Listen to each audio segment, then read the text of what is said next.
Fake Marriage After a Cheater by Tyler Walker. Life has a way of sending you signs when you're feeling down on your luck. Pretty sure crashing your car into a tree after finding out your boyfriend cheated on you is a little over the top for a sign, don't you think? Oh, come on.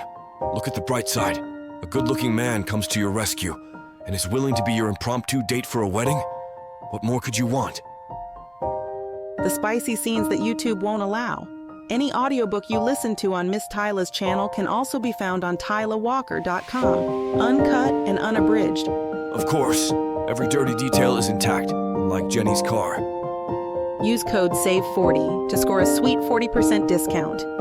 Don't forget to check out the audio bundles. Be sure to like and subscribe to Miss Tyla's channel so you don't miss any juicy details. You're listening to Tyler Walker's Fake Marriage After a Cheater.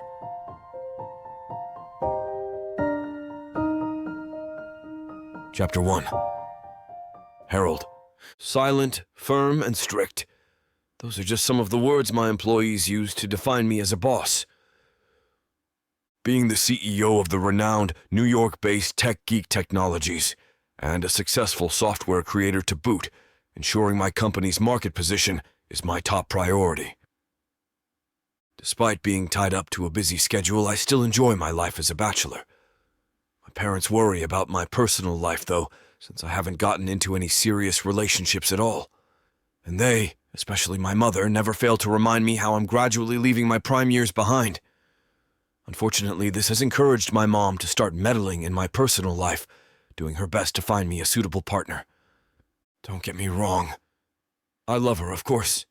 It's just annoying to hear all her grumblings about how and who she'll set me up with on dates. My phone rings and I look at the caller. Great, it's my mother again. I groan as I answer my phone. "Hi, son!" She greets me cheerfully. She starts by asking how my date went last night, and I can sense her disappointment upon hearing my response. One thing I can say about my mom, she's persistent. She doesn't let my not a chance discourage her from helping me find a future wife. In fact, she's calling to let me know she's already set me up on another date for tonight. Ending the call, I heave a sigh and massage my forehead. It sometimes gets irritating. I've asked myself numerous times why I even put up with it. I'm a successful adult. I've lived on my own for several years now. Why do I humor my mother this way? Simple. I love her, and if I can indulge her little whims, I would. She doesn't ask for much from me as a son in the best of times. Honestly, no one has managed to catch my attention, even with the numerous blind dates I've had already. After going to so many, their faces and names all blur in my mind. I can't even remember what they look like and what their names are. Now, here I am, attending another date. In front of me is a lady wearing a red burlap sack dress, paired with red shoes, sporting red nail polish, and flaming red lipstick to boot.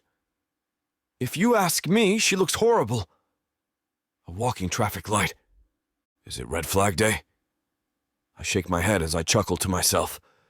The moment I see her, she proudly tells me she made the dress herself. I just smile enigmatically and say politely, I never would have guessed. It's clear to me she's not that smart. She always starts the conversation by asking me about things that are too obvious. I should have known she'd be this way, with her obvious clothes, her obvious questions, and her intentional display of her obviously flat chest. The scene is horrendous, and I wind it up as soon as possible. Afterward, I drive to my favorite coffee shop, Dolce, to drink my coffee of choice, an Americano. I instantly smell the strong aroma of coffee as soon as I enter. It's so alluring.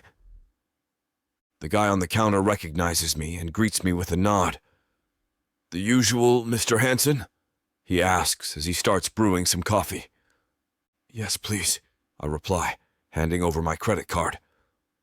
After receiving my order, I sit at my usual place by the window where I can watch the people passing by and going about their business. I take a sip of my coffee, and I love the way the heat scorches a line down my throat. This place is really peaceful, and I'm enjoying being alone with my thoughts. Well, it was peaceful until I hear raised voices coming from the small office at the back of the shop, and it sounds like they're having a fight. The door in the office is slightly open, and I can see a black woman arguing with someone. Her back is facing me, and I can't see her face. She has a caramel-colored skin and black, curly shoulder-length hair. My eyes wander over her black skirt, and I can't help but stare at her perfectly tied ass. I wonder how it feels to squeeze those round orbs. The woman is wearing a different uniform from the rest, so I'm guessing she's either the manager or the owner. Judging by the way she's acting, she's seriously angry. She suddenly storms outside the office, a man following close behind. The guy has an aggressive, intimidating look on his face, like he wants to hurt someone. Without finishing my coffee, I follow them straight to the parking lot beside the coffee shop. I hide behind one of the cars, trying to eavesdrop on their conversation. I have this niggling worry for the woman, and I want to make sure she's safe. I do have a heart, you know. If I can help someone, I will. I wince as I see the woman slap his face. This is the reason why I don't do dates or relationships at all. Too much drama. I've had my fair share of women before, and everything always ends up too complicated. I don't want a relationship and all the responsibilities that come with it. For me, a one-night stand is enough.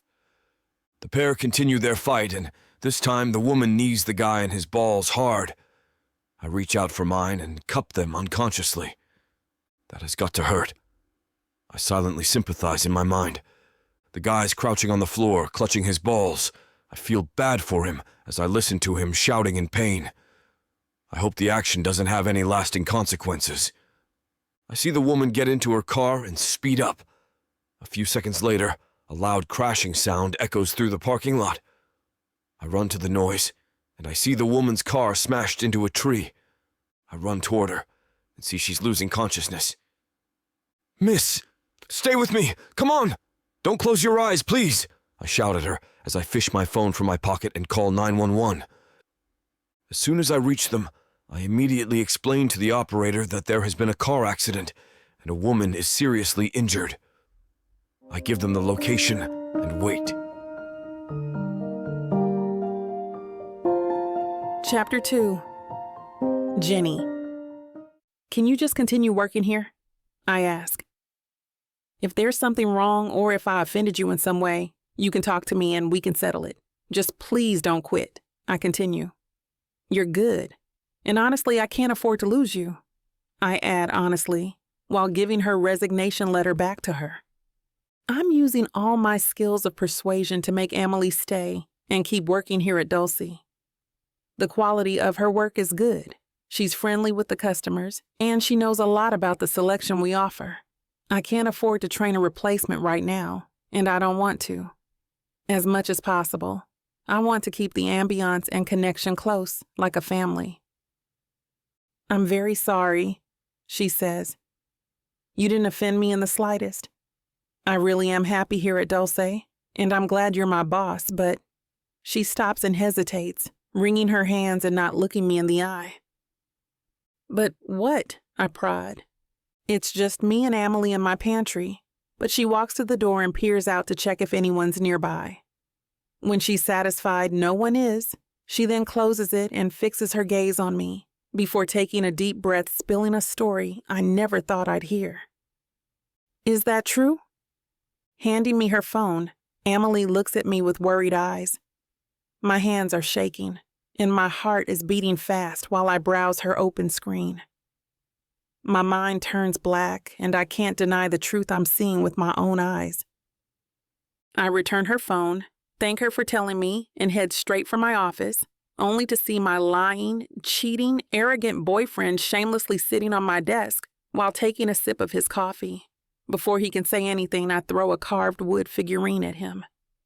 As infuriation hits me, I keep throwing things at him, unconcerned if he gets hurt. Babe, stop! Why are you acting like this? He yells in protest. His hands up to ward off the stuff I'm throwing. Why the hell do you think? I yell. I clench my teeth and snort a sound of exasperation at the look of innocence and disbelief in his face. Clueless, ignorant bastard. Emily said that James has been harassing my attractive employees for some time now.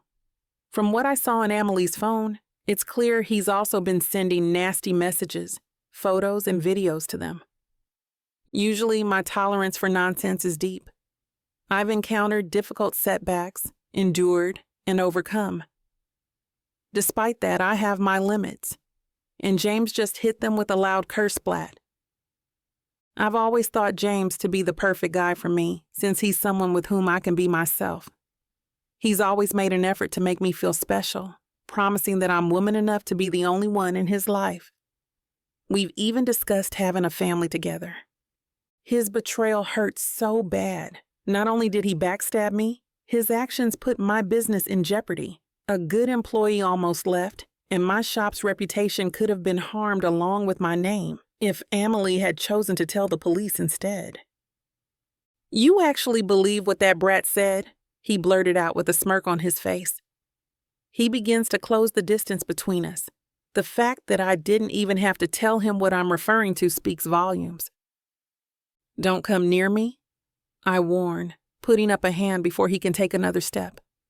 "Come on, I know you love me, so stop being dramatic," he says. "No, I don't love you, and we're done." "What did you say?" he shouts, punching the bookcase near him. "You don't love me?" He punches the bookcase again before pausing and giving it a kick for good measure until some of the books and knickknacks fall. "You're an asshole, James." I curse at him. I can feel the shortness of my breath, and I'm getting dizzy, but the rage I'm feeling is still strong. I can't contain my emotions, and I run outside the shop. James follows me to the parking lot. He's calling me out and telling me to stop. "Jennie, please hear me out," he pleads. "I told you, didn't I? We're done. Please, let's try to work this out. I can't live without you," he says again in entreaty, holding his hand out to me. "If you can't live without me, why did you betray me in the first place? And my employees? Of all people? I his. It's really not my fault. They've been teasing and flirting with me because they know I'm with you. They're too hot and attractive. I couldn't resist," he answers, grinning widely. "You're a lying, disgusting bastard and a cheat," I yell, pointing my finger at his face. I turn around, but he manages to grab my arm and force me to face him. "Let me go." I flinch as his grip gets tighter. "So that's it? You're really breaking up with me?" he asks in a disbelieving voice. "How can you end our relationship this easily? I know how it is," he says, his head nodding. "I bet you're also cheating, spreading your legs and screwing in with some other man behind my back." His audacity provokes me more. I slap his face and knee his balls as hard as I can. He lets out a loud groan before falling to the ground. It's not closing time yet, but I don't have the heart to go back to my shop.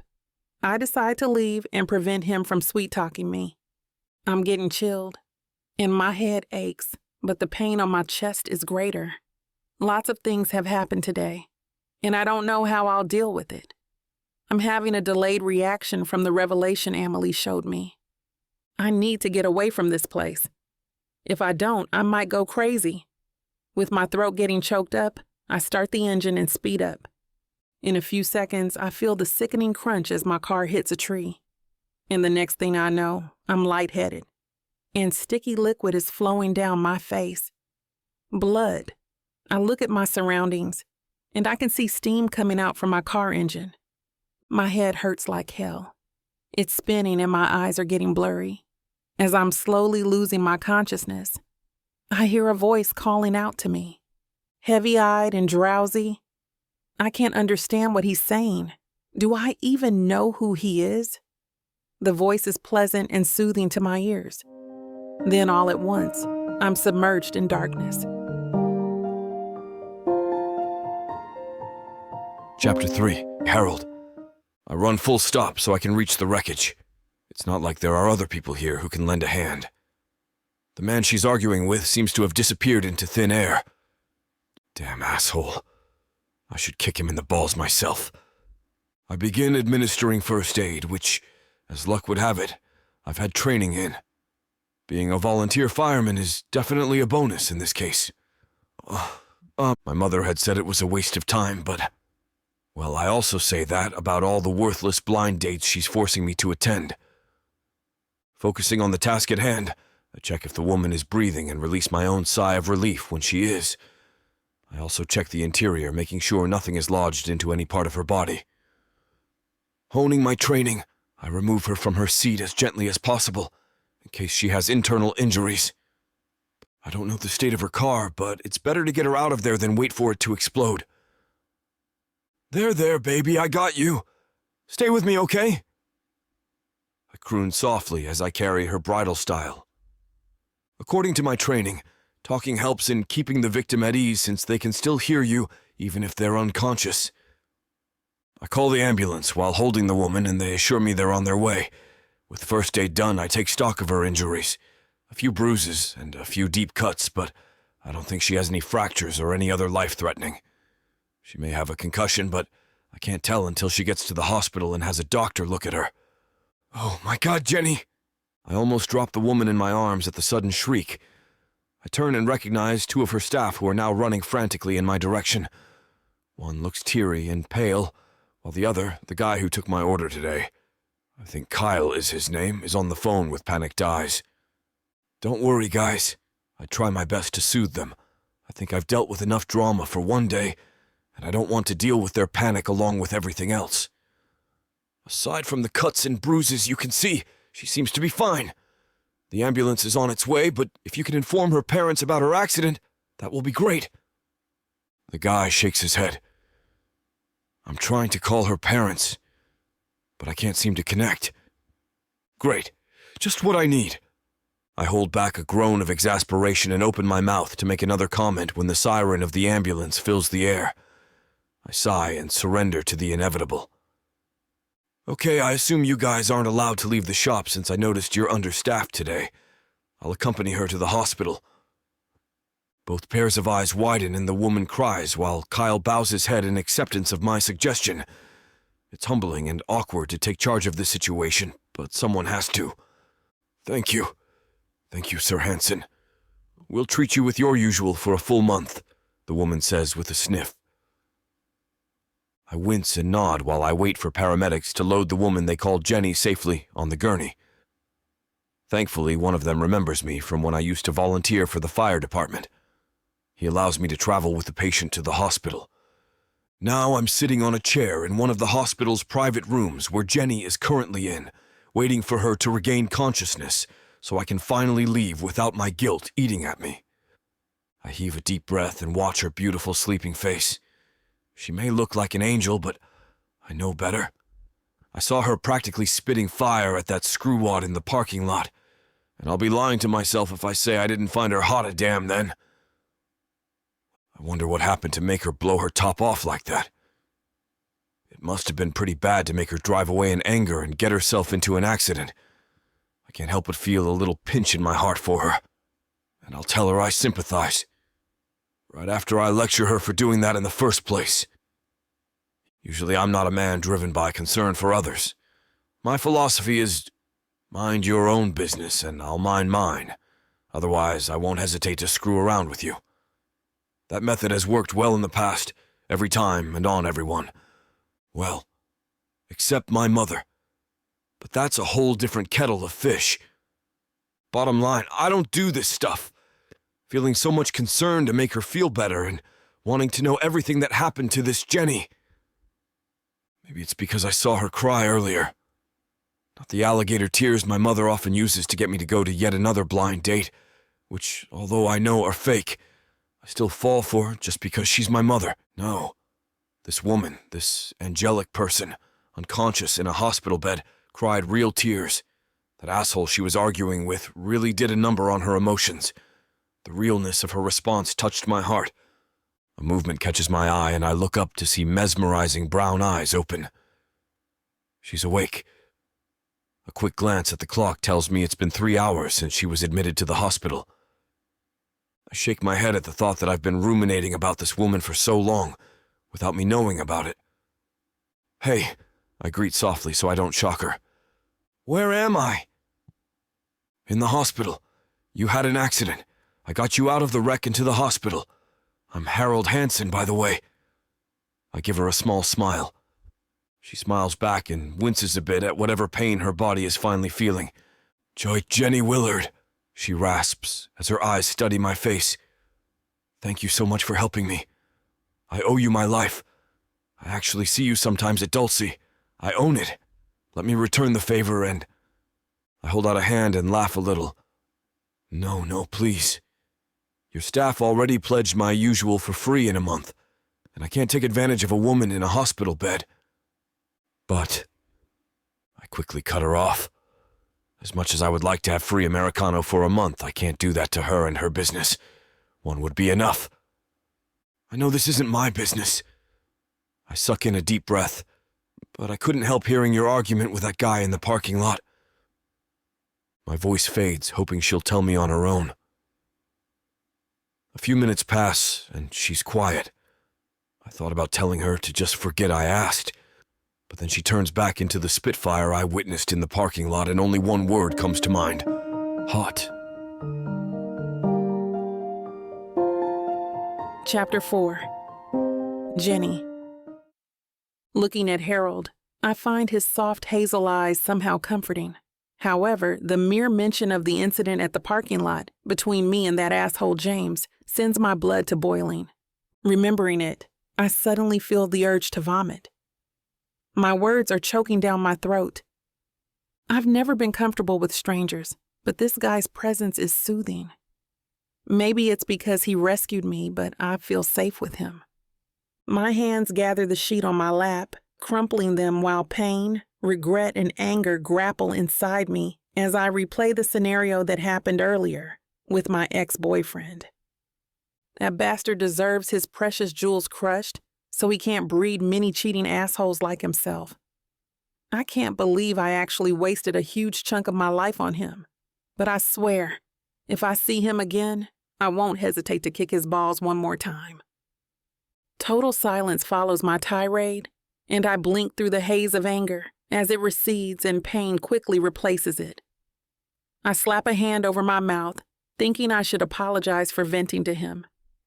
He doesn't deserve this, considering I owe him my life. Harold suddenly tips his head back and laughs out loud, even before I finish saying my apology. His laughter is so rich and genuine, I find myself laughing along with him. Remind me not to piss you off. He chuckles, wiping tears of laughter from his eyes. So if you think the twat deserves it, by all means, I want to know why. I usually don't share details of my personal life with strangers, but here I am, ranting to Harold Hansen about what brought me to this situation, how I regret spending so much time with a cheating bastard, and how my parents drive me insane. During my tirade, he just sits and listens like everything I say matters. Of course, I don't want to hog the conversation, so when I'm done, I ask him to share his own story. Sometimes it's better to talk to people you barely know. They can't judge you or question you about things you've done in the past. A minute of silence passes, and I thought he wouldn't do it. But then he starts talking. I know a thing or two about parents driving their kids insane. My parents want me to settle down, find a girl, get married, have kids, and work. They keep telling me I work too hard, stuff like that. He gives a careless shrug at that. When I kept on dawdling, my mom's own words, he says with a smirk, which makes me laugh. I can't imagine a man like him dawdling. He continues, I guess it was her cue to take matters into her own hands, and she began a blind date campaign for me. I actually find it endearing and cute that he endures all that torture just to appease his mother. Despite the horrible breakup and the accident I just had, this moment with Harold is like a breath of fresh air.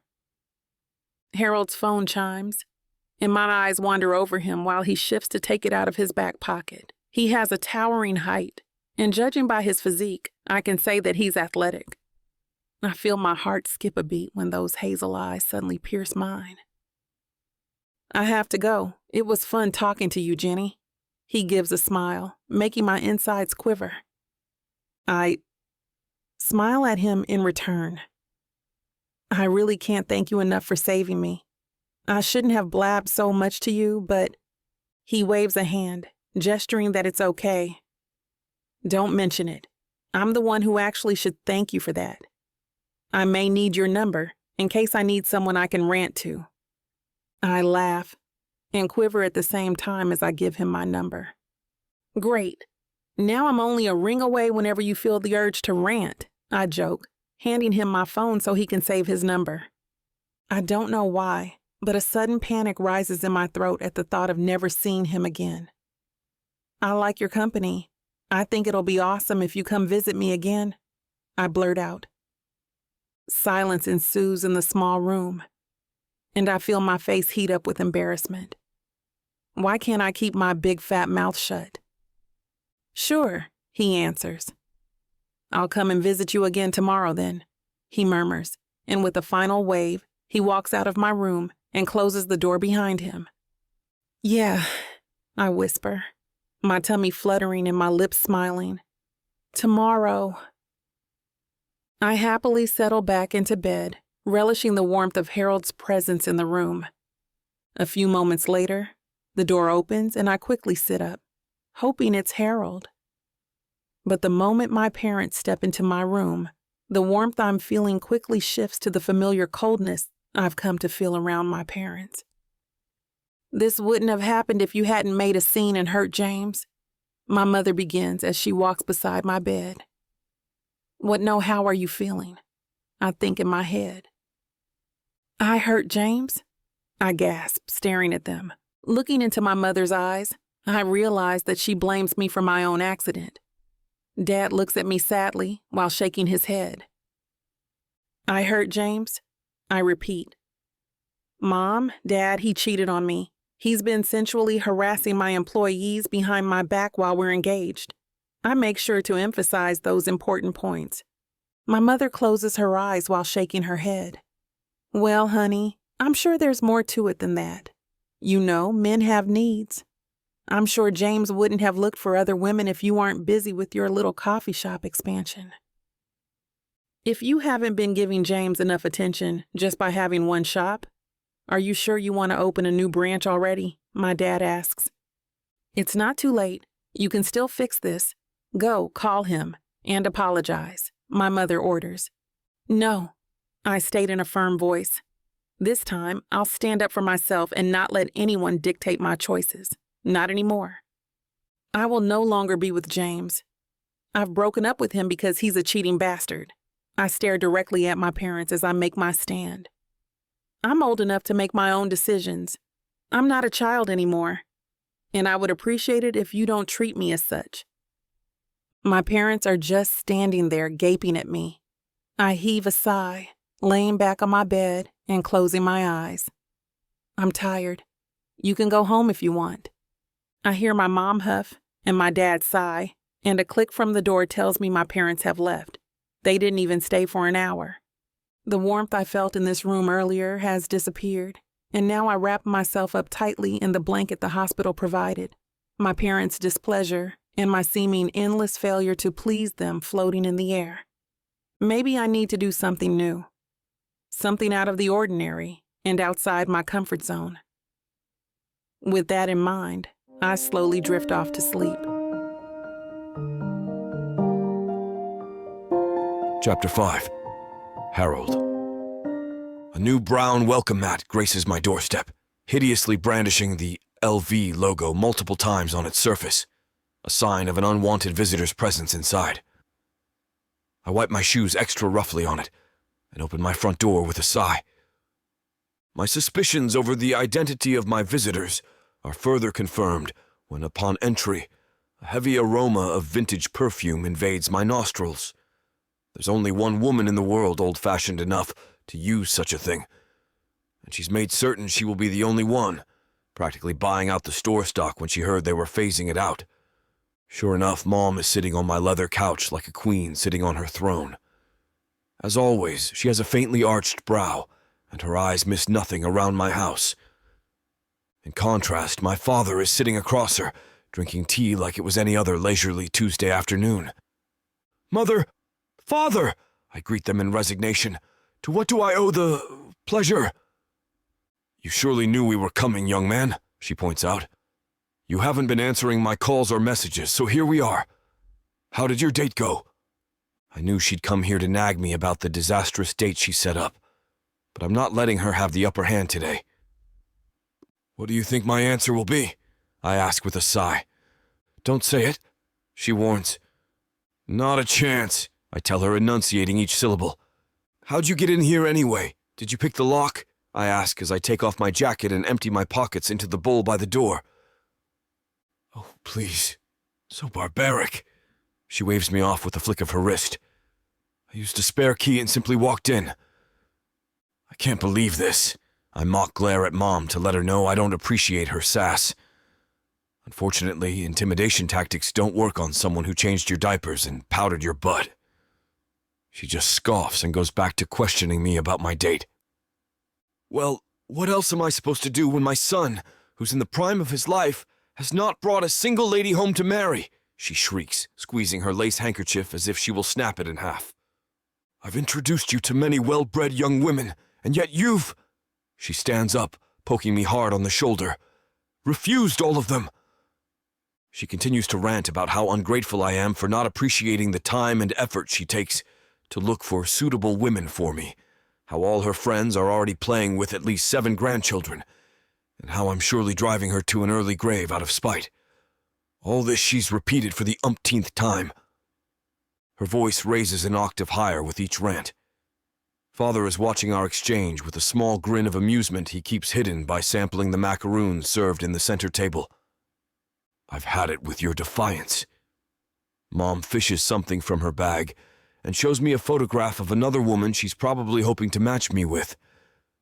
She points at the picture. You will meet this young lady tomorrow, even if I have to drag you there myself. I've never met this woman before, but I can already hear her shrill giggle as she twists her hair and talks about how high skyscrapers are in New York or some other stuff like that. If I let Mother have her way, I'll be hitched before the year is over. Worse, I might just agree to it, if only to stop all my mom's theatrics.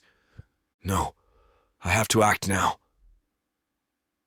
Mother would never stop hounding me about this issue, and I'll never get a week in peace at the rate she's going. I blurt out the first thing that came to mind. I have a fiancé. Damn. My mother freezes in shock. Even Father drops his macarons midway. It would have been funny if I wasn't already mentally cursing for digging myself an early grave. Still, Mom's in shock. I wouldn't call this a success yet, but it's a start. What?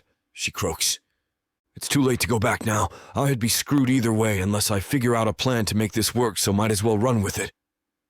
We've been dating for a while now, and we plan on getting married before the end of the year. I quickly explain before she recovers her voice. Mother is rarely speechless. This is a good opportunity to say my piece. She keeps opening her mouth and shutting it, like a fish, seemingly lost for words. Finally, something inside her snaps, and she's back to being a good old banshee. And why haven't I met your fiancée yet? Don't tell me you just picked her up off the streets. I won't stand for this. I must meet her immediately. Mother doesn't even take a breath as she harasses me with question after question. But just when I think I've screwed up, Father coughs to get our attention. Well, it sounds like that date you've arranged is no longer needed, my dear. He smiles pleasantly. Seems like Harold has found someone. He no longer needs your help, Dad continues, giving me a sideways glance. Before Mom can complain, he leads her toward the door. Once she's out, Dad gives me a parting comment, the lower half of his body out the door. I look forward to meeting this lovely lady of yours, Harold. Have a nice day. And with that, blessed silence fills my home once more. I can't help but collapse on the couch from exhaustion.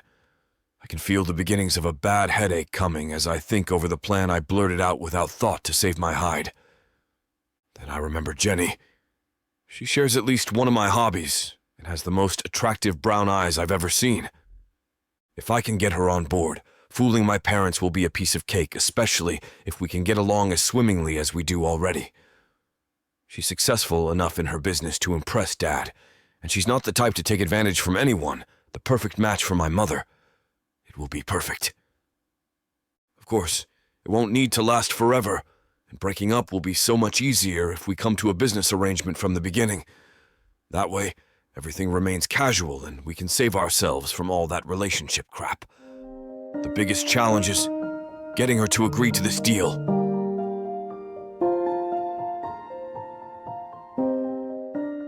I thought I was getting a fake marriage, but I didn't know my story was being told by Miss Tyler. This isn't just any fake marriage, now is it? No, you introduced me to the devil. Come on, girl, Jacob isn't that bad. Oh, I love Jacob. His family, on the other hand? Beggars can't be choosers, Nyla. You should be grateful I even let Jacob Stone look your way. I just wanted to save my granddaddy. Is that so bad? Why couldn't you let this be a normal fake marriage? Instead, you put me in a twisty story filled with money, betrayal, power, and lies. Let's not forget love. That's what keeps me going. But not gonna lie, Miss Tyler. This story you got me in ain't the simple fake marriage, happy ending I thought it would be. It's not. Because where would be the fun in that? Treat yourself to Say Less I Love You. Tuesdays and Thursdays. New seasons premiere every month. Or skip the wait and grab the full series bundle from TylerWalker.com for 50% off. Treat yourself with Miss Tyler.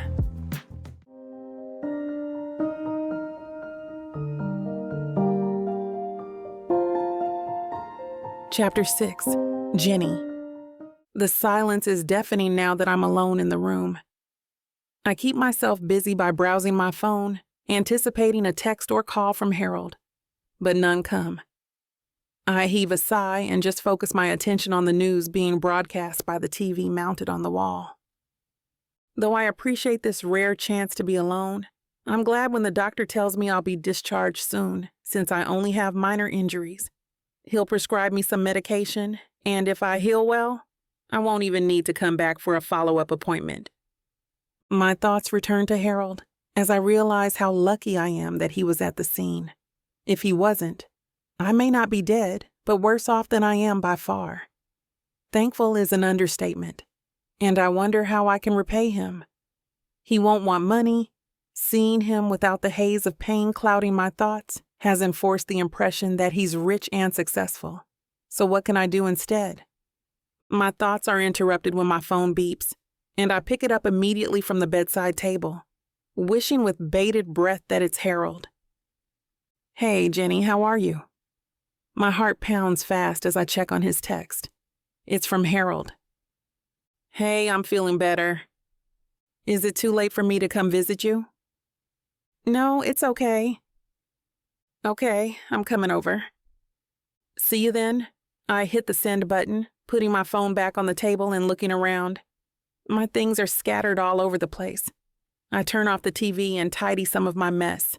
I throw some trash into the can, and as I'm about to fold my clothes away, someone knocks on the door. Jennie?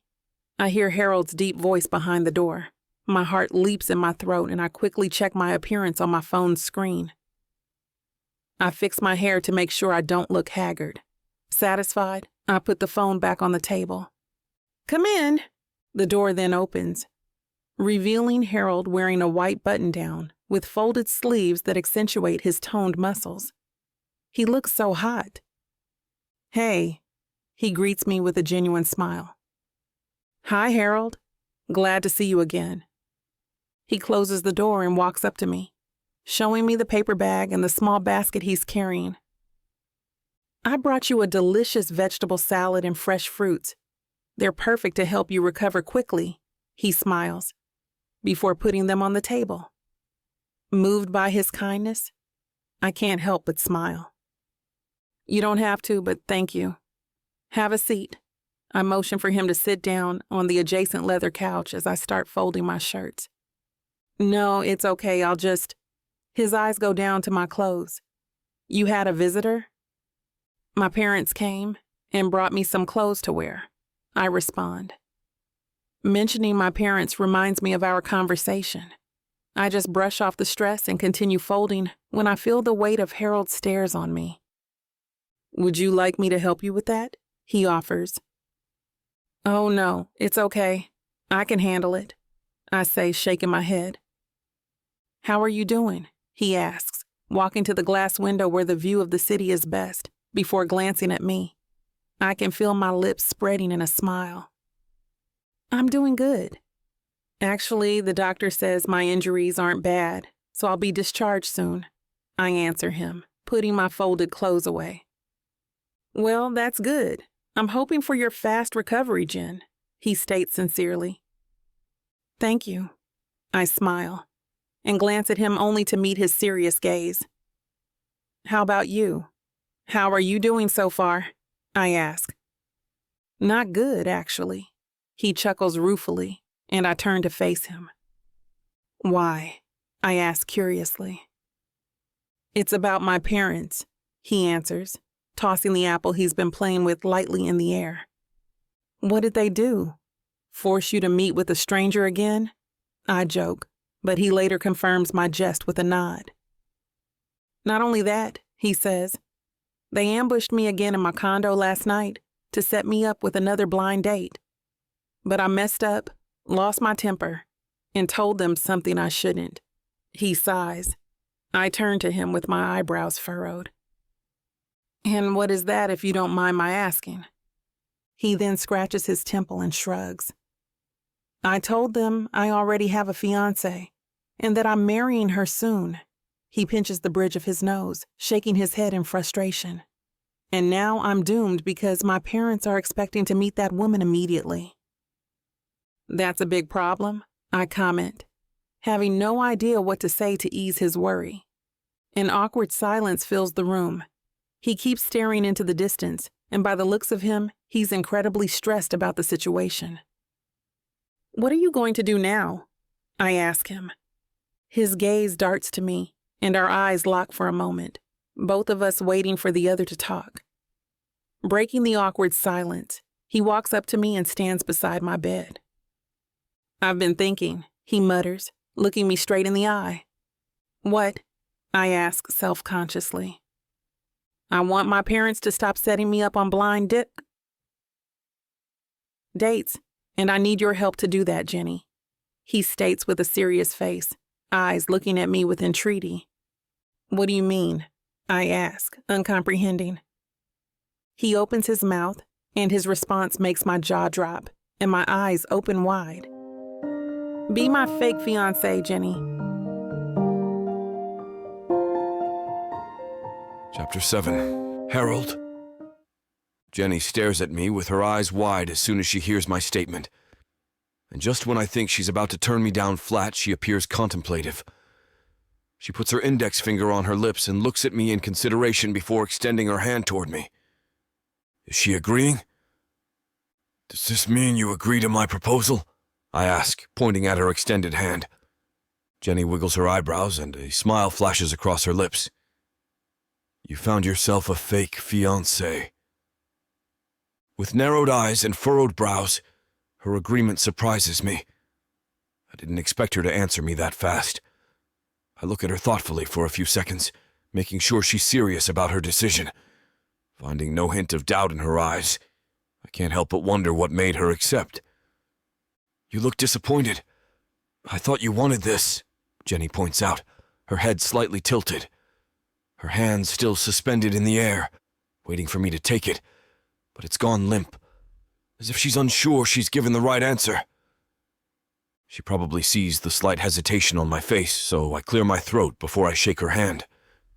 The hesitation comes, not from second-guessing my proposal, but more from questioning how quickly she's decided to accept.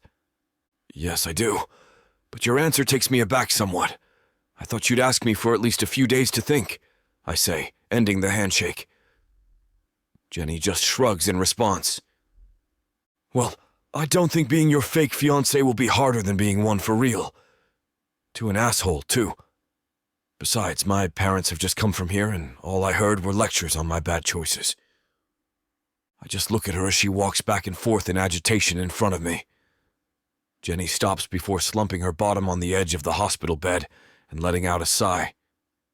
Before you arrived, I was contemplating my life and thinking I need to do something about it, Besides, like you, I want my parents to stop interfering with my life.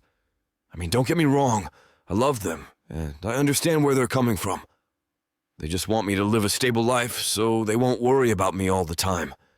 But James is far from the stability they want for me. I nod, sympathizing with everything she's saying. Even though my father is a bit lax when it comes to parenting, my mother is the opposite. She's too controlling, always meddles with my business and barges into my personal space. I know she means well too, but it gets too much for a grown man like myself.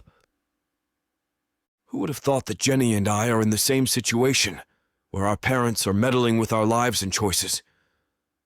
We may not know exactly where this crazy plan is going, but we're going to do it anyway.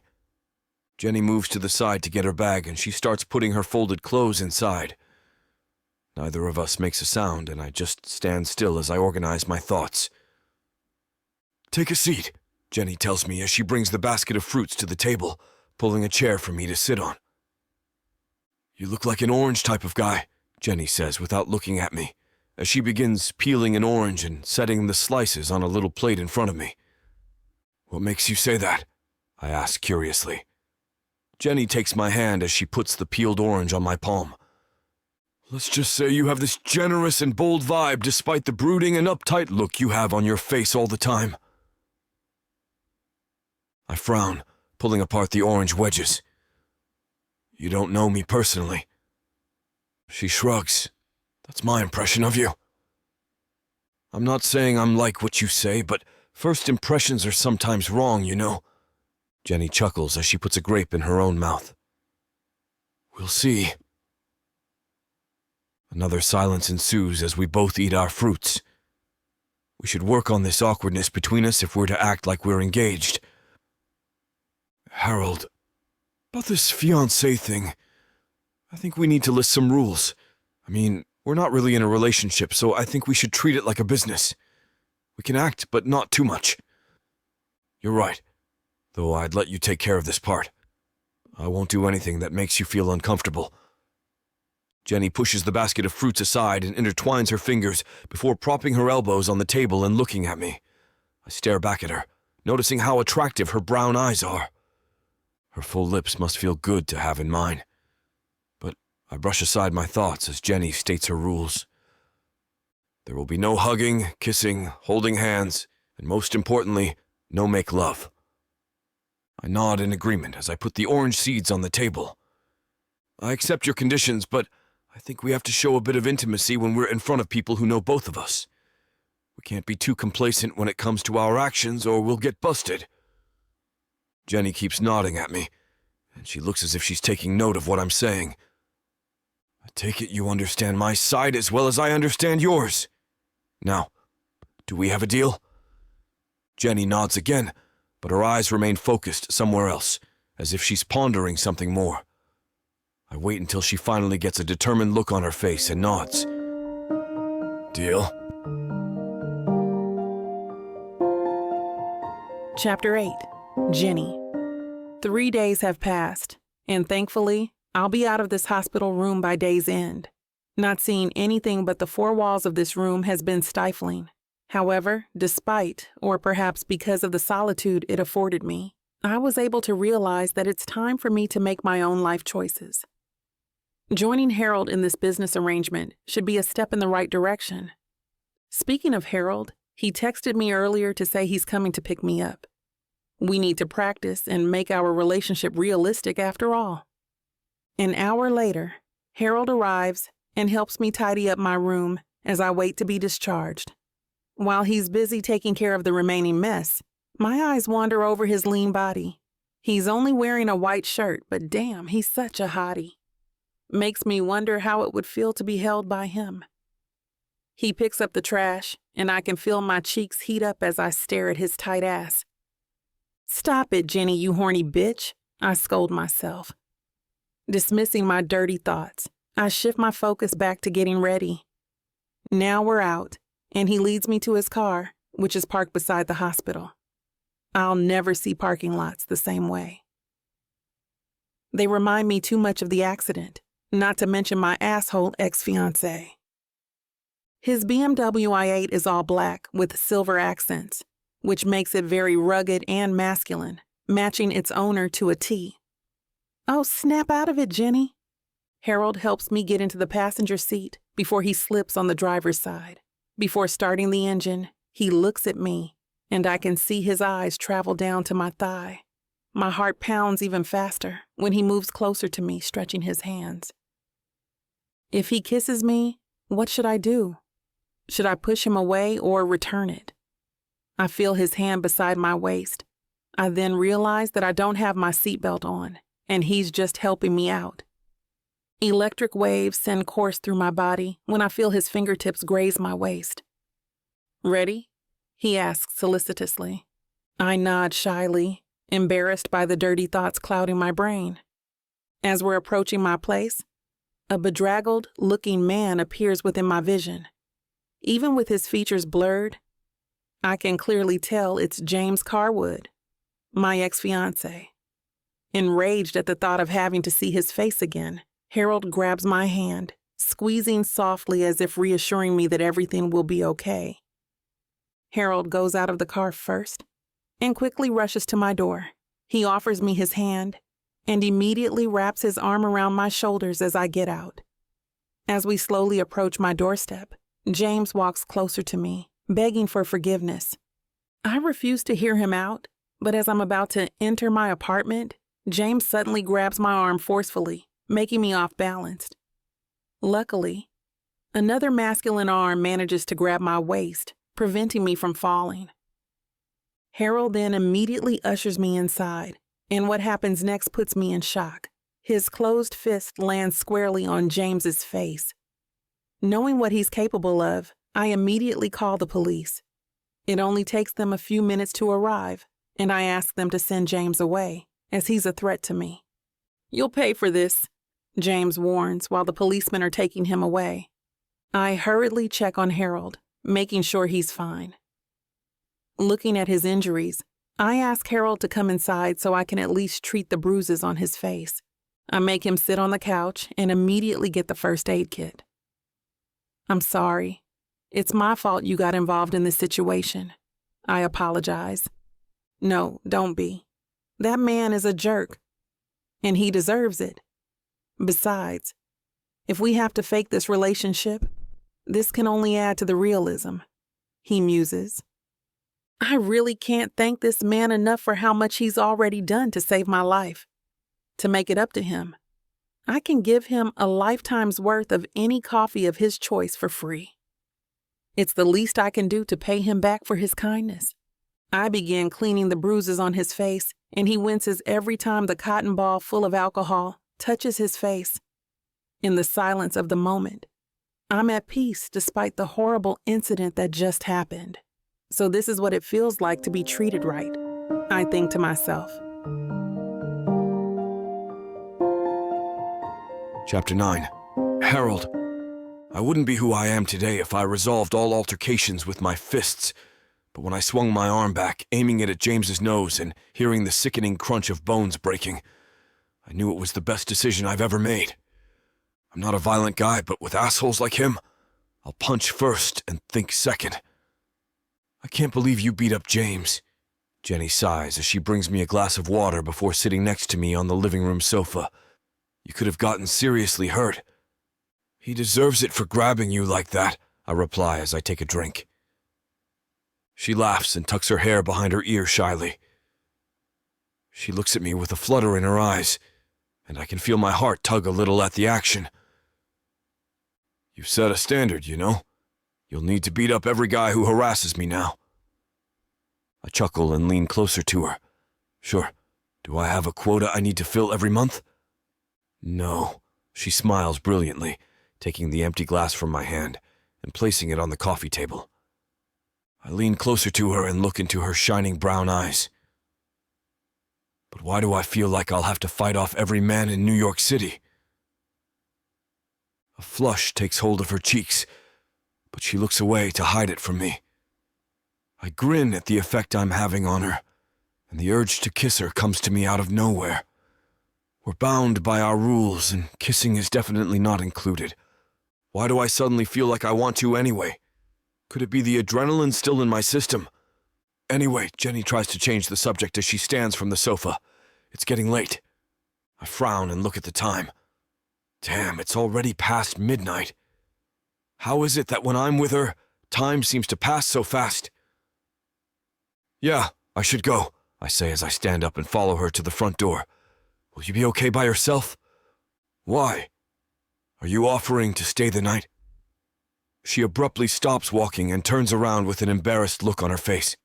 I mean, what I was trying to say is, well, damn, what's happening to me? I've been with numerous girls before, and all this is fake, but I admit that I find her attractive, and I forget we have boundaries to consider. Makes me wonder what it would be like if I'm actually with her. I mean, if we were dating for real and not have to contend with this fake engagement nonsense. But these are dangerous thoughts, and I shouldn't be entertaining them in the first place. I'd love to, but I can't. I need to attend a conference call with the London office first thing in the morning.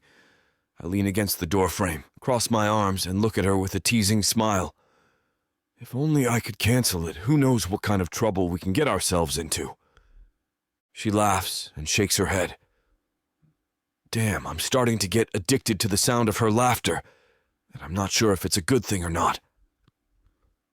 My heart squeezes in a way I've never felt before, and that's a clear answer to my own question. Feeling this way will only complicate everything. Don't you think you've gotten into enough trouble tonight? I grin, and before I realize it, I'm being pulled into her orbit. I lean forward slightly and smile triumphantly when I see her eyelids flutter closed. One kiss is fine, right? It won't mean anything. Plus, she's an attractive woman. It's practically a crime not to kiss her. I press my lips against hers, and they feel so soft and sweet on mine. The contact is brief, but I can already tell I'll start craving those lips for the rest of the day. I lean back and stare into her warm brown eyes, convincing myself not to get lost in them.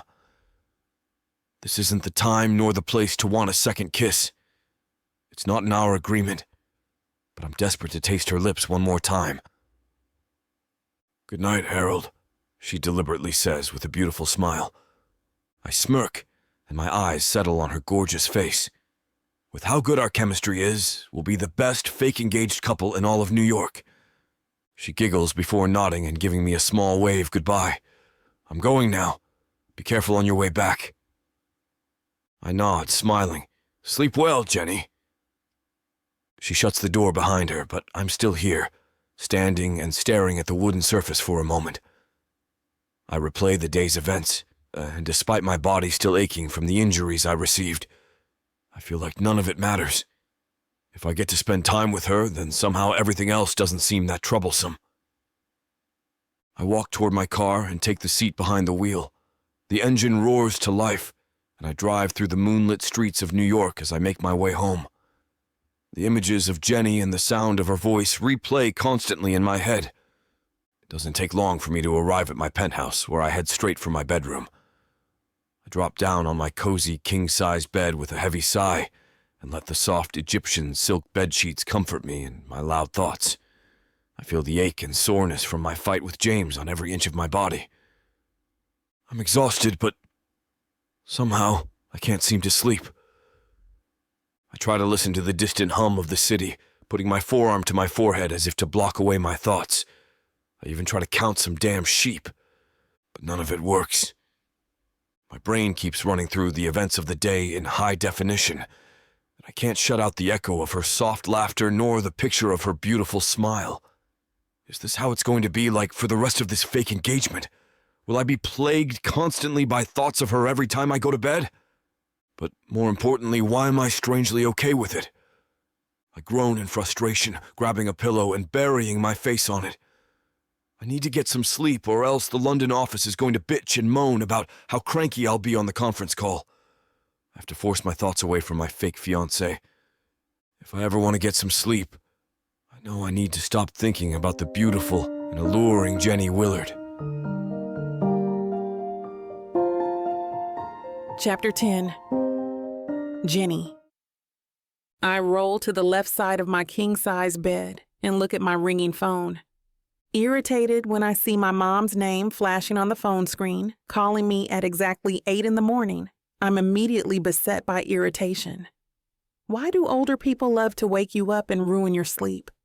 Such occurrences probably remind my mom of my childhood and fill her with great satisfaction. "Good morning, Mom," I say in a sleepy voice, my eyes again closed.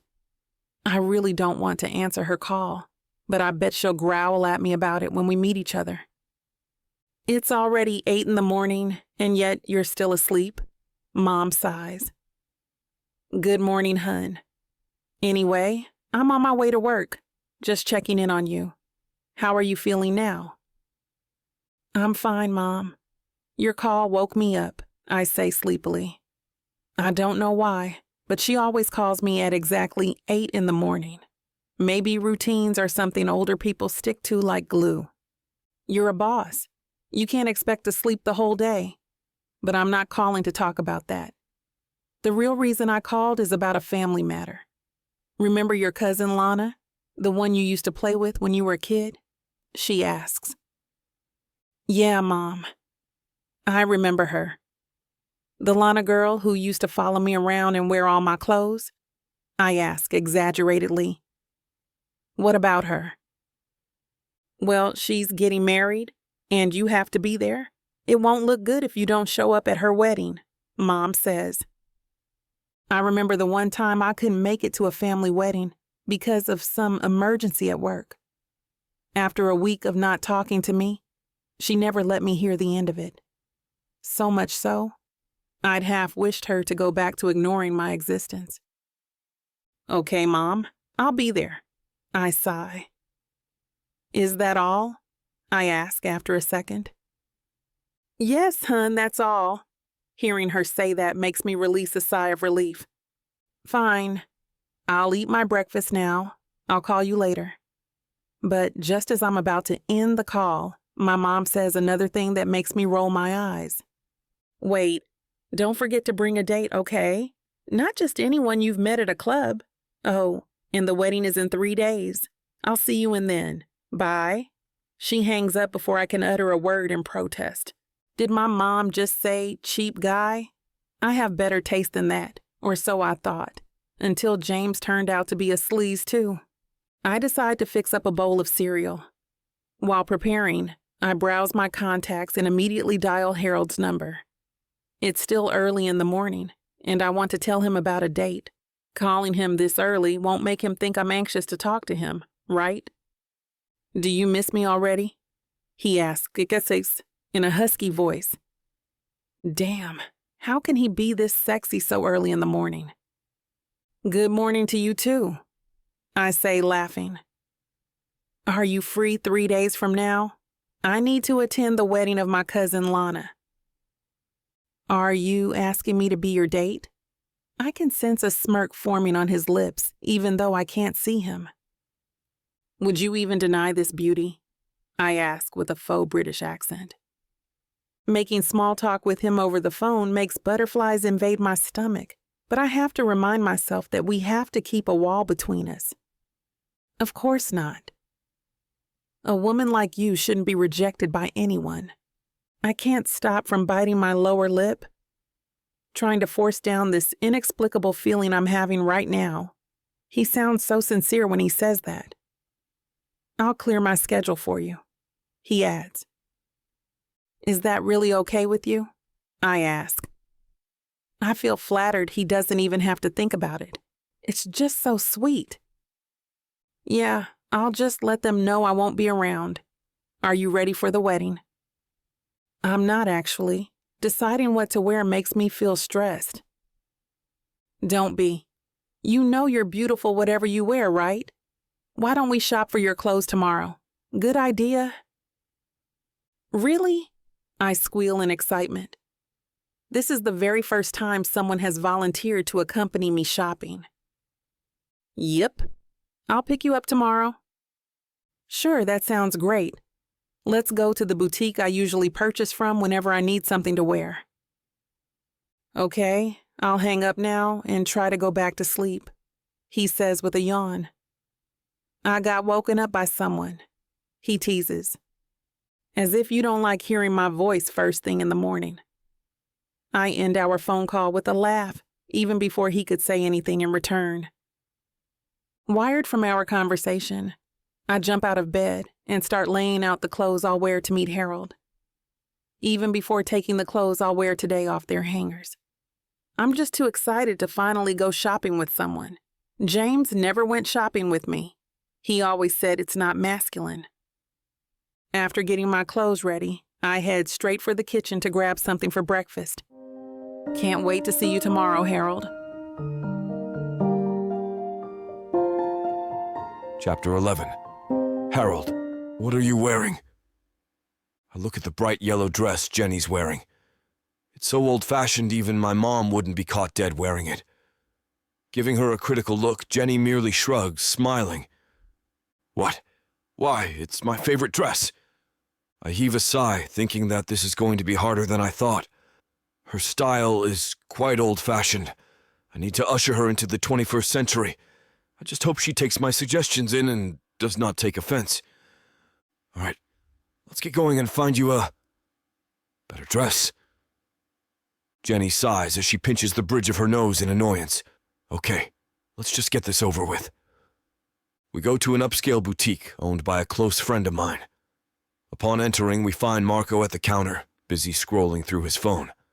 Hey, Marco, I greet him. Harold, he says back, looking at Jennie, who's hiding behind my back. Is she your fiancée? I smirk and turn to look at Jennie, who's in shock. Don't worry, he can keep a secret. Now go.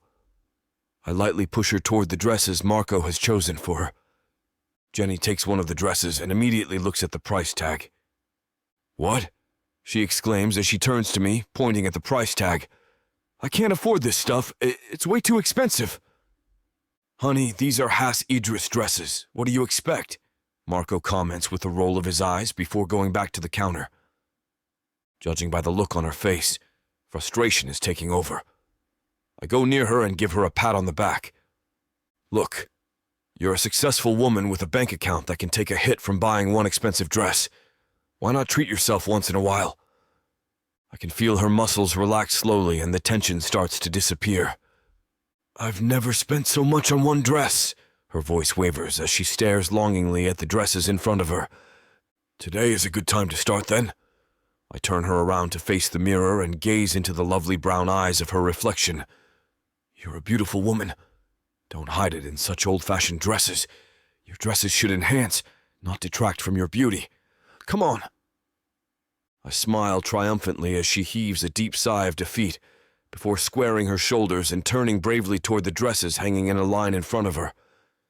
She seems overwhelmed by the choices, so I reach over and pull out the green dress before handing it to her. Look at the slit on this, she exclaims, holding up the skirt. That's the point. I chuckle lightly. The slit really is high up and almost to the hip. She quickly turns back and reaches for the red dress. How about this one? She asks as she looks up at me with a small smile. She's adorable when she's earnest, but I shake my head at her choice. No, the neckline is too high. You'll look like you're being choked. She lets out a twinkling laugh, the kind that pulls something at the edges of my heart. She turns back to the dresses and her eyes furrow in concentration. She's so adorable with her full lips in a pout and her brown eyes narrowed as she weighs her options. For a minute as I study her, I momentarily forget that all this is fake. This one? She lifts a purple dress and turns to me with a grin on her face. I nod and look at the dress in her hand, imagining how it will look on her. Yeah, I think that's it. Great, I'll go try it on. Jennie quickly moves to the dressing room with excitement, a far cry from her initial reluctance a few minutes ago. While waiting for her, I take a seat on the plush settee in the boutique. I reach into my pocket and pull out the box containing the engagement ring I bought for our little ruse. My assistant picked out a 4-pronged 2-carat diamond ring from some famous jeweler in France. Just because our engagement is fake doesn't mean I can't buy her a decent ring. I hear the dressing room door open and I hastily slip the box back into my pocket. When Jennie steps out, my breath hitches in my throat as I slowly take in her appearance.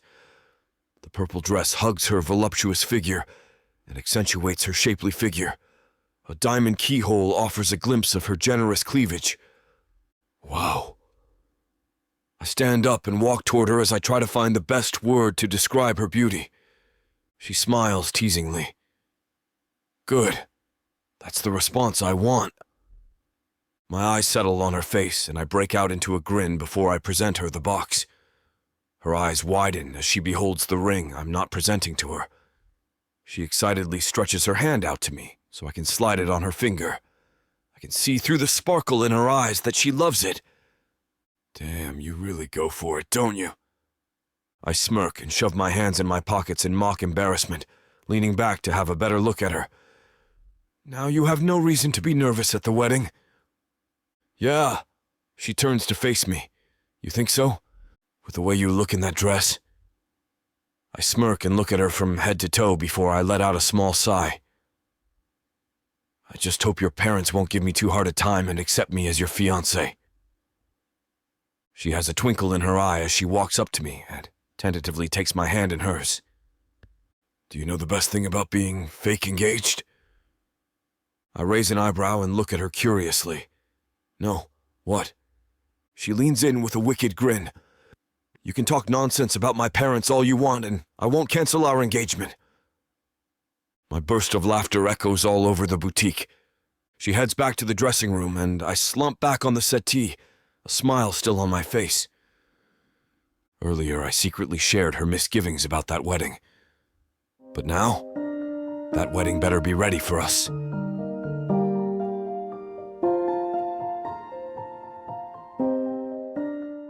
You think you can catch me? You think you can tame me? Oh, I know I can. And you know it too, baby. I gotta tell you, you're not the first to try. But don't worry, baby. I'll be the last. With sass like that, maybe I'll be the one that needs to tame you. Let's cut to the chase, big boy. What you selling me? Your appetite is big AF. I have just the thing that'll satisfy you. Oh, really? And what's that? Over 120 hours of romance audiobooks. Brought to you by Tyler Walker Romances in the Big AF Audio Bundle. 120 hours? That sounds amazing. Your knees won't work afterwards if I do my job right. Don't make promises you can't keep. Well, I can keep this promise. Because these audiobooks are unabridged with all the spicy scenes that will make you put your earbuds on. You know, Tyler can get freaky because she marked the bundle down by 69% for a limited time. I can't wait to take this bundle for a ride. Visit TylerWalker.com and get this audio bundle. Just don't start listening if you're going to be cooking dinner. Because you might just forget to feed your family. TylerWalker.com. Escape your life with Tyler.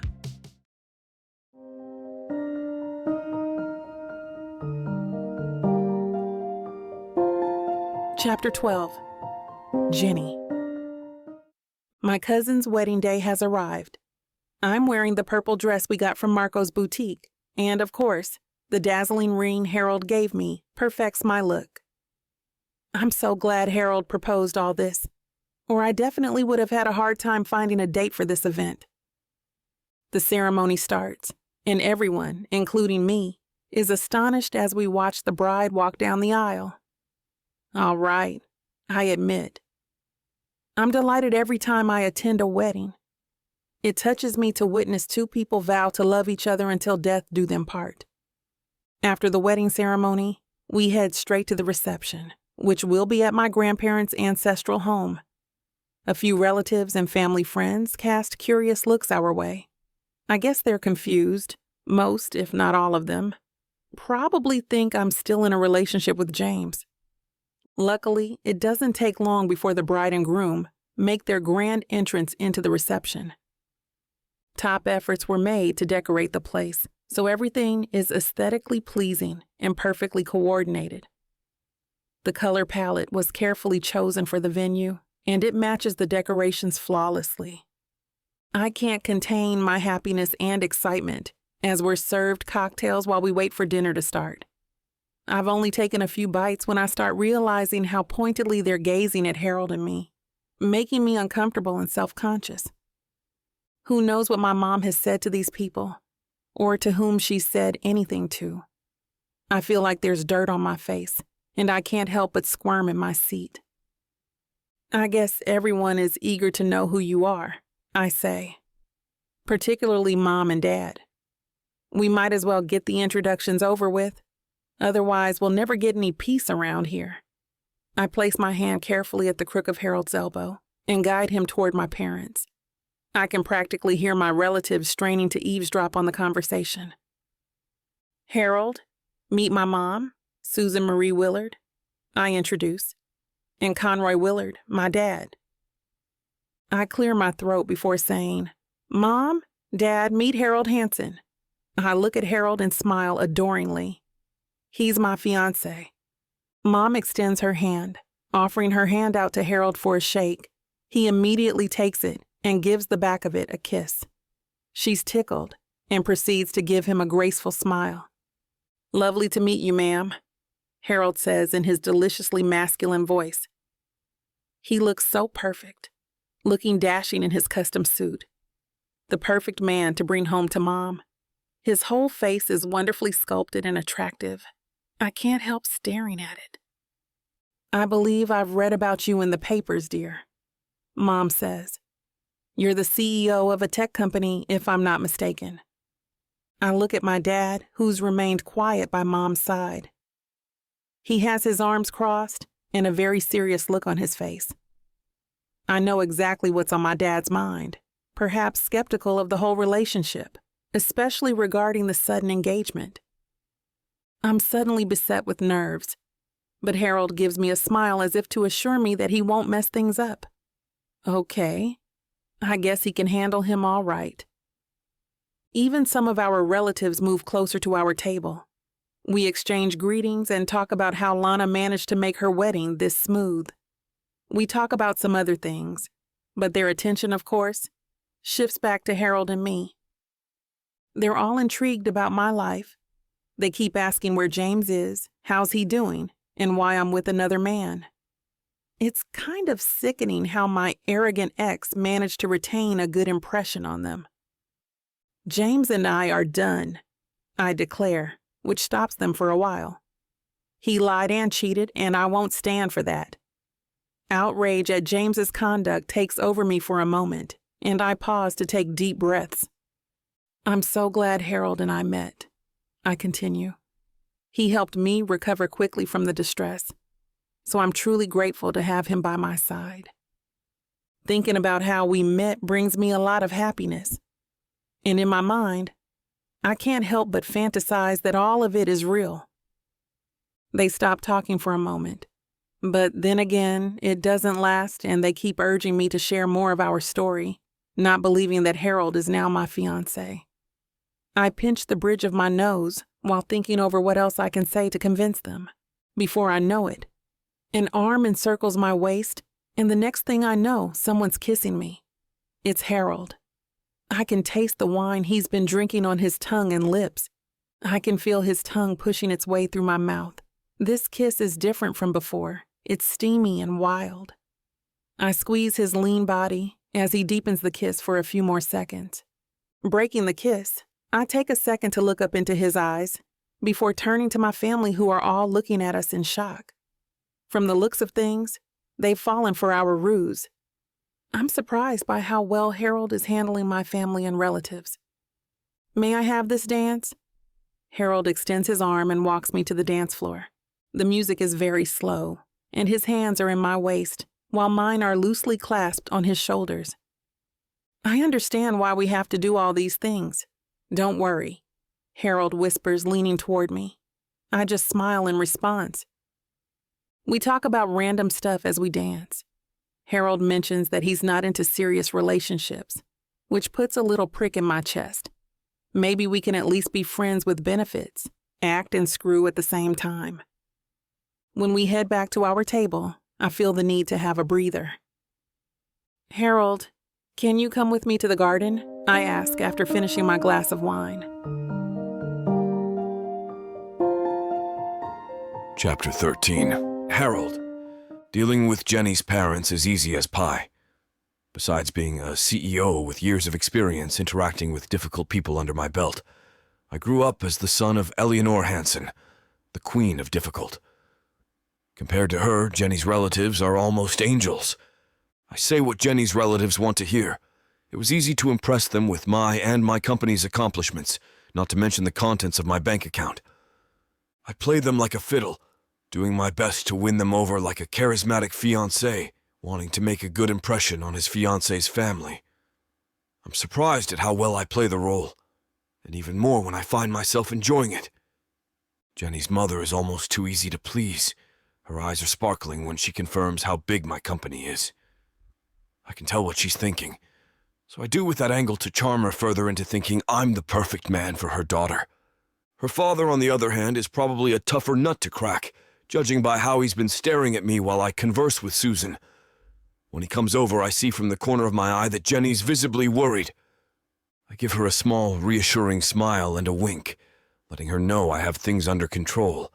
Her incessant worrying doesn't help our case at all. Hopefully this will make her stop looking like she's expecting a bomb to explode any minute now. He wordlessly gestures toward the bar. I get the message and follow him. I'm not even settled in my bar stool when he starts interrogating me. Are you really her fiancé? He probes. He appears to be coming from a place of genuine concern for his daughter. I remember Jennie telling me how her father always stifles her and treats her like a little girl who's incapable of taking care of herself. Seeing him this way makes me think that maybe Conroy Willard is like my mother, well-meaning but laughably horrible in his attempts to express it. Perhaps I'm getting carried away with the jovial wedding mood, but this somehow endears him to me. Yes, I am, I reply. I've never had to please a lover's parents before, but there's a first time for everything. Conroy looks into my eyes for a while, as if measuring my sincerity with his measured glance. Finally, he seems to decide on something and looks at Jennie's direction surreptitiously. And in that naked gaze, I see all I need.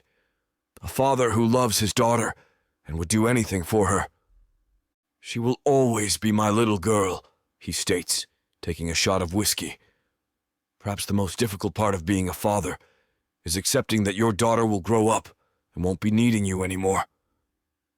He grabs a glass, pours whiskey in it, and then refills his own. Without a word, he passes me the glass he filled and shoots me an expectant look. As a whiskey boy at heart, I know the gesture and accept it with a smile. His face lights up when he sees me drink. I never liked that James boy, he confesses. I'm guessing he wasn't a fan of Glendronach, I joke. He shakes his head irritably, as if recalling a bad memory. He told me he was a beer guy. Didn't even spare a glance at the glass I got for him. As we continue the conversation, I realize he's the type of man who's selective with the people he speaks with. If he likes you, he'll talk. If he doesn't, he's quiet. I find that I appreciate his company beyond my role as Jennie's pretend fiancé. Conroy clasps me on the shoulder and moves me toward him, so we're looking eye to eye. From one man to another, take care of my baby girl, he begins, then ominously adds, if you make her cry, I'll smash this bottle at your handsome mug. Are we clear? I nod, unable to hide a smile of amusement. Clear as crystal, sir. I know Jennie has an overbearing family, but I already understand why she agreed to my proposal in the first place. And speaking of Jennie, she suddenly materializes by my side. I spy an empty wine glass in her hand and raise an eyebrow at her. Daddy, you're not scaring Harold off, are you? She asks accusingly. Conroy just raises both hands in mock innocence, and they laugh. Harold, can you come with me to the garden? She asks resolutely, conveying something to me with her eyes. I need a breather. Her gaze is so hot, I can feel the temperature rising. I know it's not the whiskey talking. Her father pretends to examine his drink like it's the most interesting thing he's ever seen. Of course. I cover the sudden rasp of my voice with a cough. I turn to Conroy to excuse myself, but he shoos me away, turning back around to walk toward his wife. As they say, time flies fast when you're having fun. Outside, the garden view is complemented by the moonlight. It's a nice evening to take a stroll outside, I suppose. Jennie, though, doesn't seem to have the scenery in mind. Without a word, she drags me toward the more secluded portion of the garden and kisses me. Now, I wouldn't be much of a man if I just stand there and let the beautiful woman do all of the work, so I return her passion tenfold, giving in to the attraction I've been repressing. She gasps when I return the kiss, so I use the opportunity to slide my tongue into her mouth. My hands travel to her almost bareback, and use a little strength to flip our positions. Now Jennie's leaning against the wall. Content with our new position, I bite her lower lip and move my hands to cup her perfectly tight ass. Jennie moans a little louder as I squeeze. God, her response is driving me up the wall. I feel my manhood twitch underneath my pants and groan when she unintentionally nudges it with her thighs. Never before have I felt such desire for a woman. I want her here and now. If this woman is issuing an invitation, I'll be at her beck and call tonight. At this realization, I feel an ache in both my chest and my pants. Damn, I'm in deep now.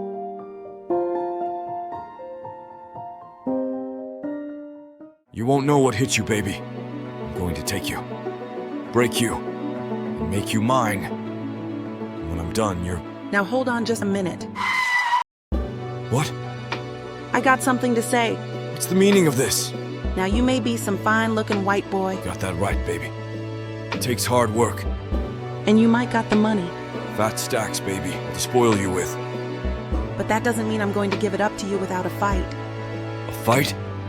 You want some limp wilting flowers? Go to historical romance, baby. But you want sassy and spicy strong black queens that tame their alpha male bad boys? I think our listeners do. Then you go on and look at Miss Tyla's Bougie Brides and Billionaires audio bundle. 50 hours of me whispering the most romantic things in your ears. Fake marriages, alpha male billionaires, strong black women, steamy scenes that will make your eyes roll back. And everything wrapped up in a happily ever after that will put you in an afterglow. Use code SAVE40 to get 40% off this bundle and any other digital product in Miss Tyla's store. Unabridged and uncut. Just like you, You're gonna have to find out. Tyla Walker Romances. Escape your life with sassy romance.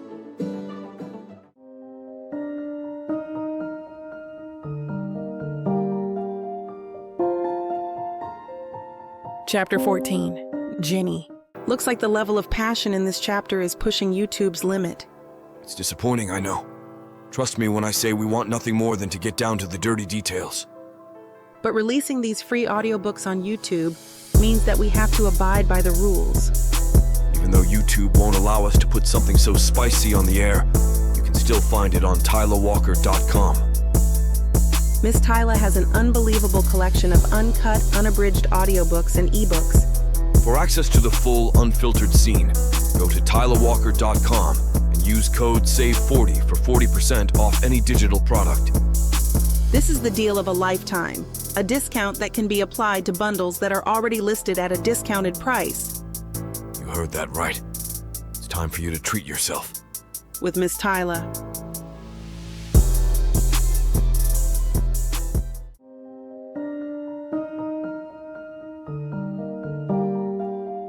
Chapter 15.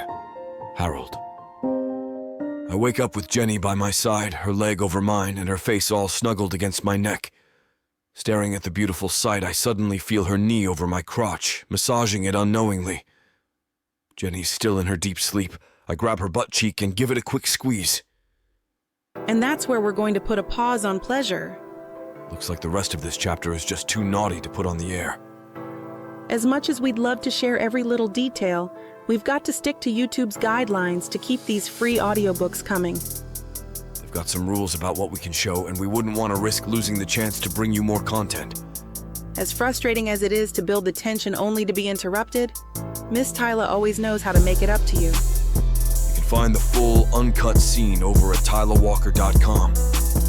With an entire library of unabridged audiobooks and ebooks, Miss Tyla's collection is waiting for you. If you use code SAVE40, you'll get 40% off any digital product, even on bundles that are already discounted. So don't let the fun stop here. Head over to TylaWalker.com and treat yourself with Miss Tyla. quick yet still satisfying, we gather our clothes and get ourselves ready for the family breakfast. When we arrive at the kitchen, her family's already there, and Susan's smiling at me knowingly, as if she knows exactly what happened. I give her a genuine smile as I pull a chair for Jennie and me. "Did you have a good sleep, Harold?" Conroy asks. "I did. Your place is great." I'm in the middle of contemplating whether I should ask Jennie for a cup of coffee when a hand is extended in front of me. "I'm Sierra Willard, Jennie's cousin." "It's nice to meet you, Harold." The woman beside me introduces herself. "Likewise," I say before giving her hand a quick handshake. "Do you want some French toast?" Susan asks, but the toast is already on its way to my plate, leaving me no choice but to take it. I'm about to grab the jar of what seems like apricot jam, but Susan has already gotten it for me. I want to laugh, but dare not, for fear of offending Jennie's mother. "I made this casserole for you, Harold. You should try it," Susan says, pushing it toward me. "Mom," Jennie warns, but Susan simply brushes it off and keeps offering the casserole. Out of respect, I take it from her and put some on my plate. I've never had casserole and jam together for breakfast. Nevertheless, I try my best not to show any signs of dismay over the food in my plate. Besides, the food is still awfully good. Not to mention they serve a mean cup of coffee. I don't mind Susan's eagerness, after all. It just means she approves of me for her daughter. I take a swig of the orange juice beside my plate, but stop midway when I feel a hand on my lap, caressing it. I would have liked this kind of teasing if it was Jennie's hand touching me, but it's Sierra's. I take her hand away and focus on trying the casserole Susan made. I move my chair closer to Jennie and act like nothing has happened.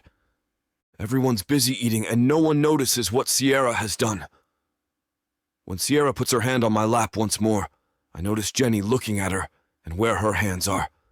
But just when I thought she would say something, she shifts her gaze back to the food on her plate. "Harold, can I have that jam?" Sierra asks, her face too close to mine. I clear my throat and get the jam, saying nothing. I pick on my food, intentionally dragging the cutlery on my plate, the sound making Jennie flinch. I'm pissed. Why is Jennie acting like this? Why isn't she getting mad? Questions pile in my head, one after the other. Jennie's actions don't make sense. I let the minutes pass, even with Sierra flirting with me. She asks me about my cars, where I live, which brand I prefer, and other things that feel a bit intrusive. When Jennie still hasn't said anything, I turn to face Sierra, answering her nonsensical questions. A pang of hurt streaks inside my chest, and I recognize it for what it is. Insecurity. I want Jennie to react. I want her to feel jealous.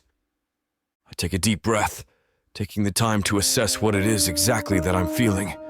I'm falling hard, and I don't know how to stop it. Did you see this? Jacob Stone, billionaire Playboy, scores again. Your grandfather's condition is declining rapidly. You need to make a decision. Will you do the experimental treatment? How am I going to pay for it? No money, no treatment. It's time to settle down. Show the board that you can offer stability. Show them who you really are.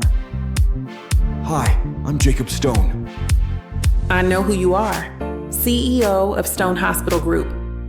I need you to fake marry me. I'll pay for your grandfather's treatment. Fine, I'll do it. I'll marry you.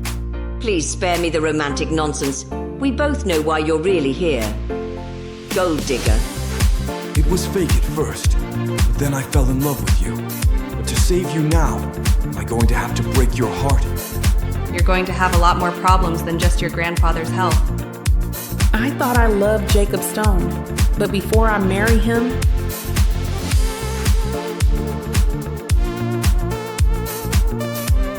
I'm gonna have to destroy him.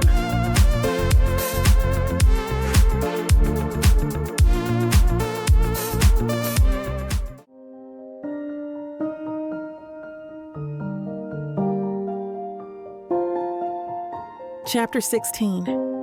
Jennie. Deep breaths coming out as I look at my bitch cousin Sierra. Totally flirting with Harold. My Harold. A combination of annoyance and jealousy is streaking throughout my whole body, and it takes all of my self-control not to claw her eyes out right then and there at the breakfast table. Sierra Willard has always been the most annoying girl I know. It's been that way since we were kids. She was pretty much the same with Lana back then.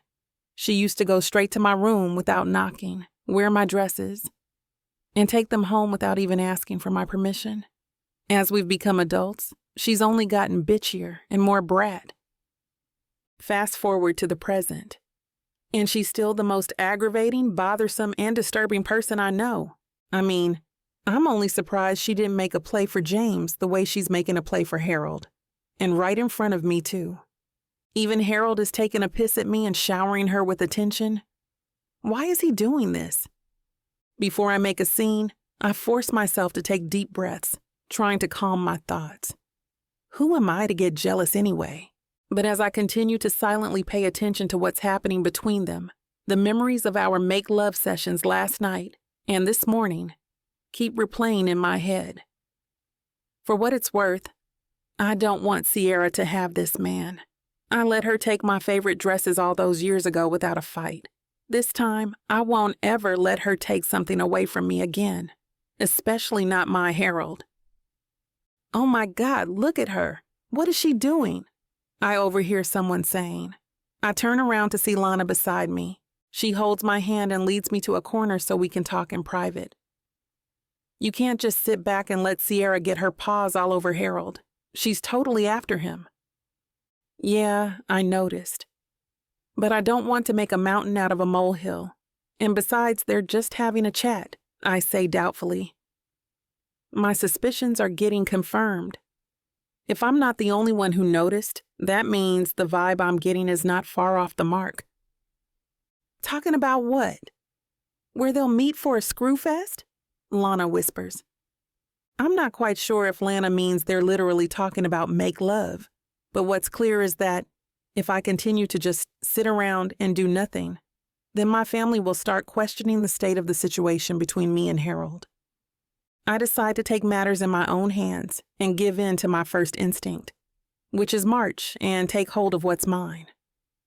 Can I steal my man from you for a sec? I ask with a smirk at Sierra. She only gives me a smile in return, but I know I'm annoying the hell out of her.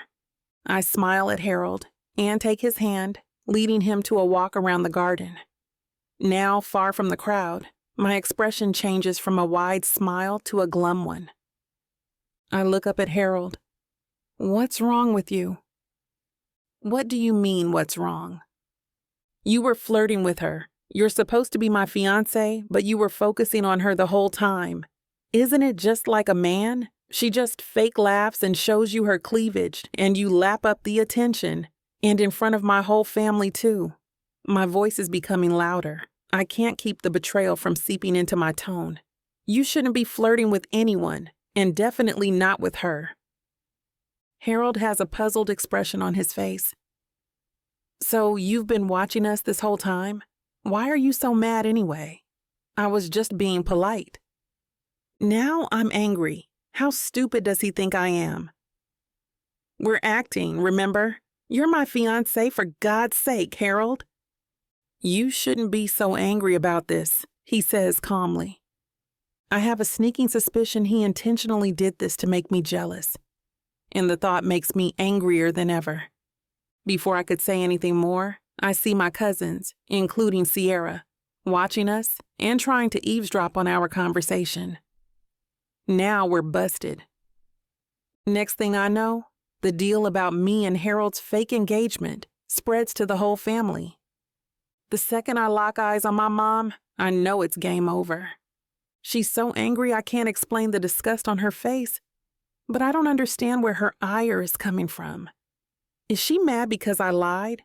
Or is she mad because I'm not really engaged to one of New York's hottest bachelors? Either way, I'm just as angry as everyone else. Angry that Sierra the bitch tried to steal Harold away from me. Angry that Harold intentionally made me jealous. And angry that maybe I'm starting to have some feelings for Harold Hansen. Chapter 17. Harold, if Jennie's look could kill, I'd be dead meat. I thought making her jealous was a good way for me to see if Jennie feels the same way. I like her, and I want her to be mine for real. After making hasty farewells to Jennie's family, tactically avoiding her mother, Jennie and I are stewing with tension, guilt, and anger. I admit, it's all my fault. Things were going perfectly fine between us, but I had to pull that douchey move of trying to make her jealous. Now the whole plan has blown up in our faces. Arriving at her place, I take a deep breath and gather my courage to start apologizing, only to find an empty seat where Jennie is supposed to be. Jennie, wait! I scramble out of my car to run after her, but she slams the door in my face. Her message is loud and clear. I plan to knock and make a nuisance of myself to force her to talk to me, but I realize that the anger is raw, and she won't listen to whatever I'm going to tell her. I jog back to my car, thinking that if I give her some space, everything will turn out fine. The next day, I go to her apartment to explain my dumb actions. Catching her checking the mail outside should have been a great opportunity for us to talk, but as soon as she sees me coming, she scurries back into her house and slams the door. A couple of days have passed, and I still haven't been able to talk to her. She's avoided me at every turn, but I haven't given up. Nothing can make Harold Hansen back down. I think I know how to get to talk. It's another day and I'm feeling good but nervous about my chances. I stroll inside Dulce, clutching the papers and pen I have in a death grip. I look expectantly at Katie and Kyle, Jennie's staff, both running all over the shop, placing electric candles on every table. The windows are covered with dark curtains, plunging the place in semi-darkness save for the soft glow from the candles. It didn't take much of an effort to ask her staff for help. It seems they find the whole situation romantic. Either that or they can't wait for their boss's mood to improve. From their stories, it seems Jennie's been in a foul disposition since I screwed up. But they're so excited and both assure me she'll definitely return to her old self the moment she sees what we've planned for her. I just hope I'm as sure as they are. I'm standing in the middle of the tables, the candles illuminated around me. I give the cute little cashier the pen, nodding toward the back room and signaling it's time.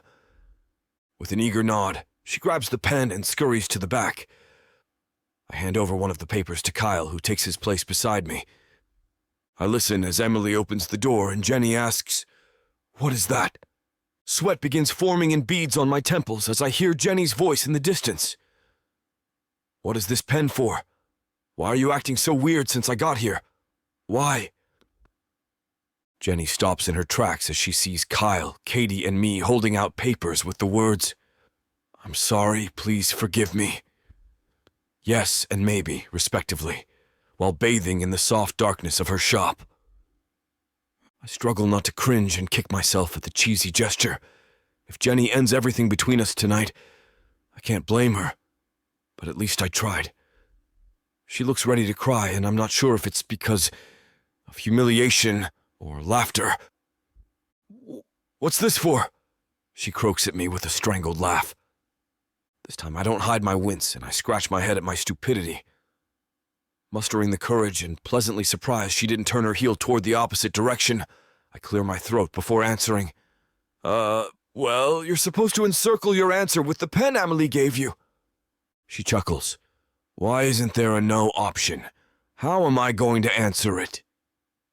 "Well, this is the best idea I can come up with," I stutter to explain. "And yeah, there isn't a no option, because I'm not going to accept that as an answer. I'll make it up to you, Jennie, and I'm not going to give up." She stares at me intently, and I stare back, hoping she'll know I'm sincere, and that I'll do anything for her to forgive me and give us another chance. Seems like she's found what she's looking for, and her eyes drop to the paper I'm holding. She gives me a small smile before encircling, "Yes." I heave a sigh of relief, and I hear her staff erupt in cheers. "Good choice," I murmur before I flip the paper and hear her gasp when she sees the words, "I love you." Her eyes are shining amidst the glow of the fake candles. "So, you're forgiving me," I whisper huskily, bravely snaking an arm around her waist and pulling her close. Yes, she smiles, looping an arm around my neck. But you'll have to work for the rest. I'll get right on that. I groan and pull her in for a quick kiss. Thank God I closed your shop for today. Chapter 18. Jennie.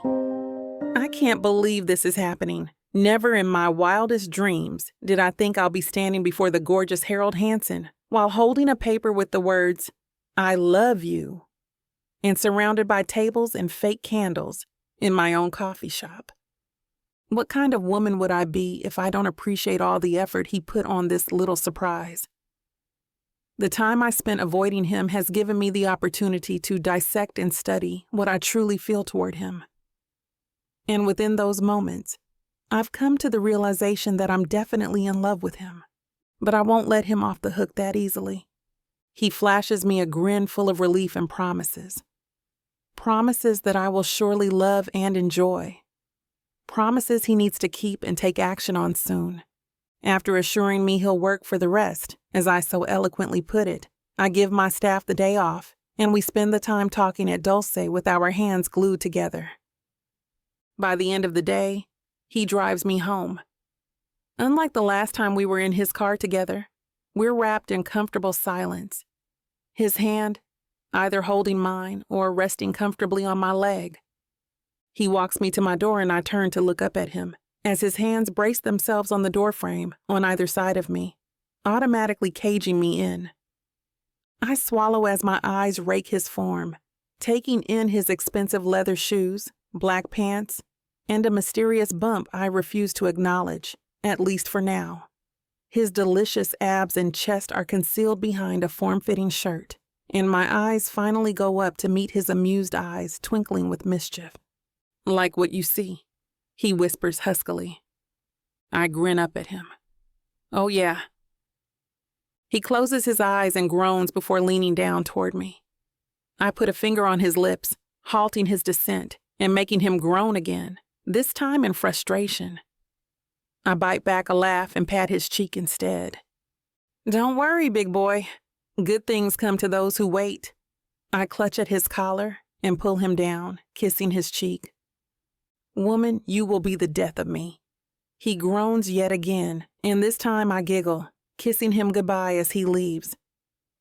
The next morning, I crankily get up from bed to stagger toward the front door, muttering a few choice curses to whoever's ringing my doorbell so early in the morning.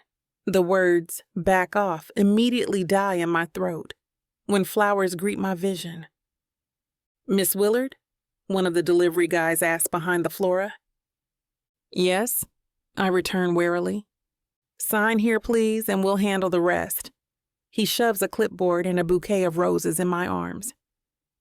Pushing past me, he begins ordering the other guys to bring in the flowers, while my eyes widen with every single bloom that enters the house. When the guys are done, I almost forget to sign. Now I'm wide awake and staring back and forth at the flower field, formerly known as my foyer.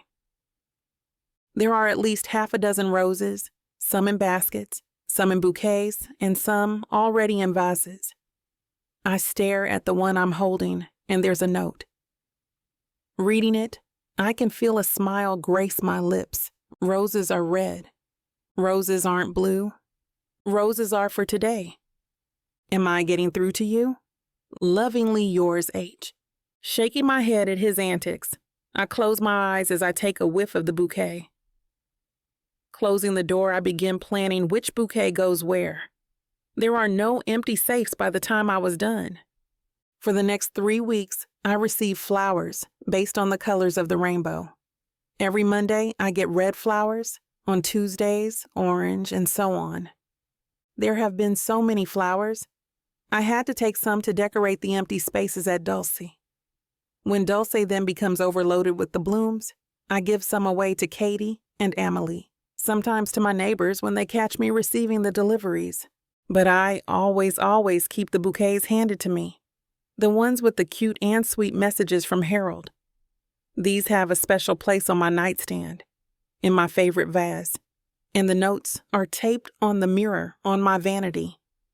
Not only that, but I've also been spending precious quality time with Harold. We spend every lunch break together.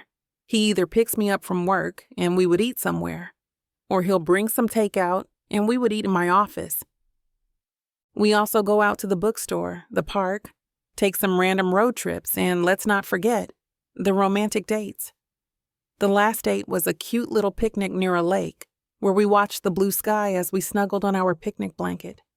These past 3 weeks have been pure heaven, and just this afternoon, Harold asked me out on another date. I look at my reflection and see the glow that emanates from a woman in love.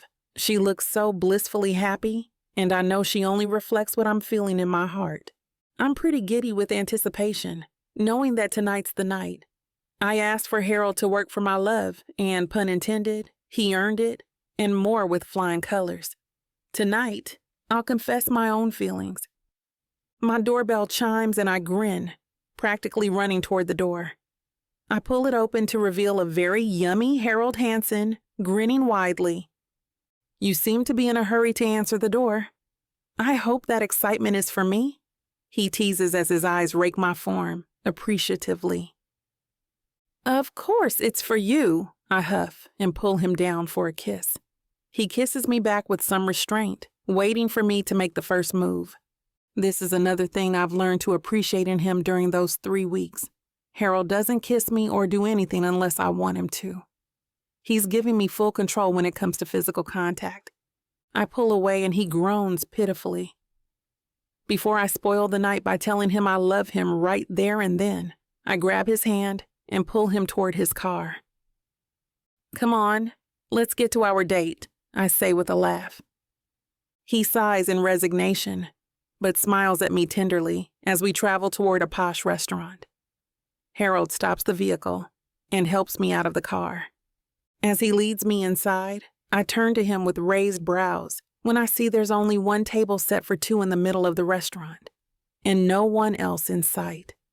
My lip tip up in corners when I notice the place is filled with the same array of colorful flowers he sent me, and I can hear the faint strains of the violin from afar. You got this place for the 2 of us? I tease as I sit on the chair he holds out for me. I have a feeling something good is going to happen today is all, he replies as he takes his own seat. Seeing my raised brow, he holds up his hands and chuckles.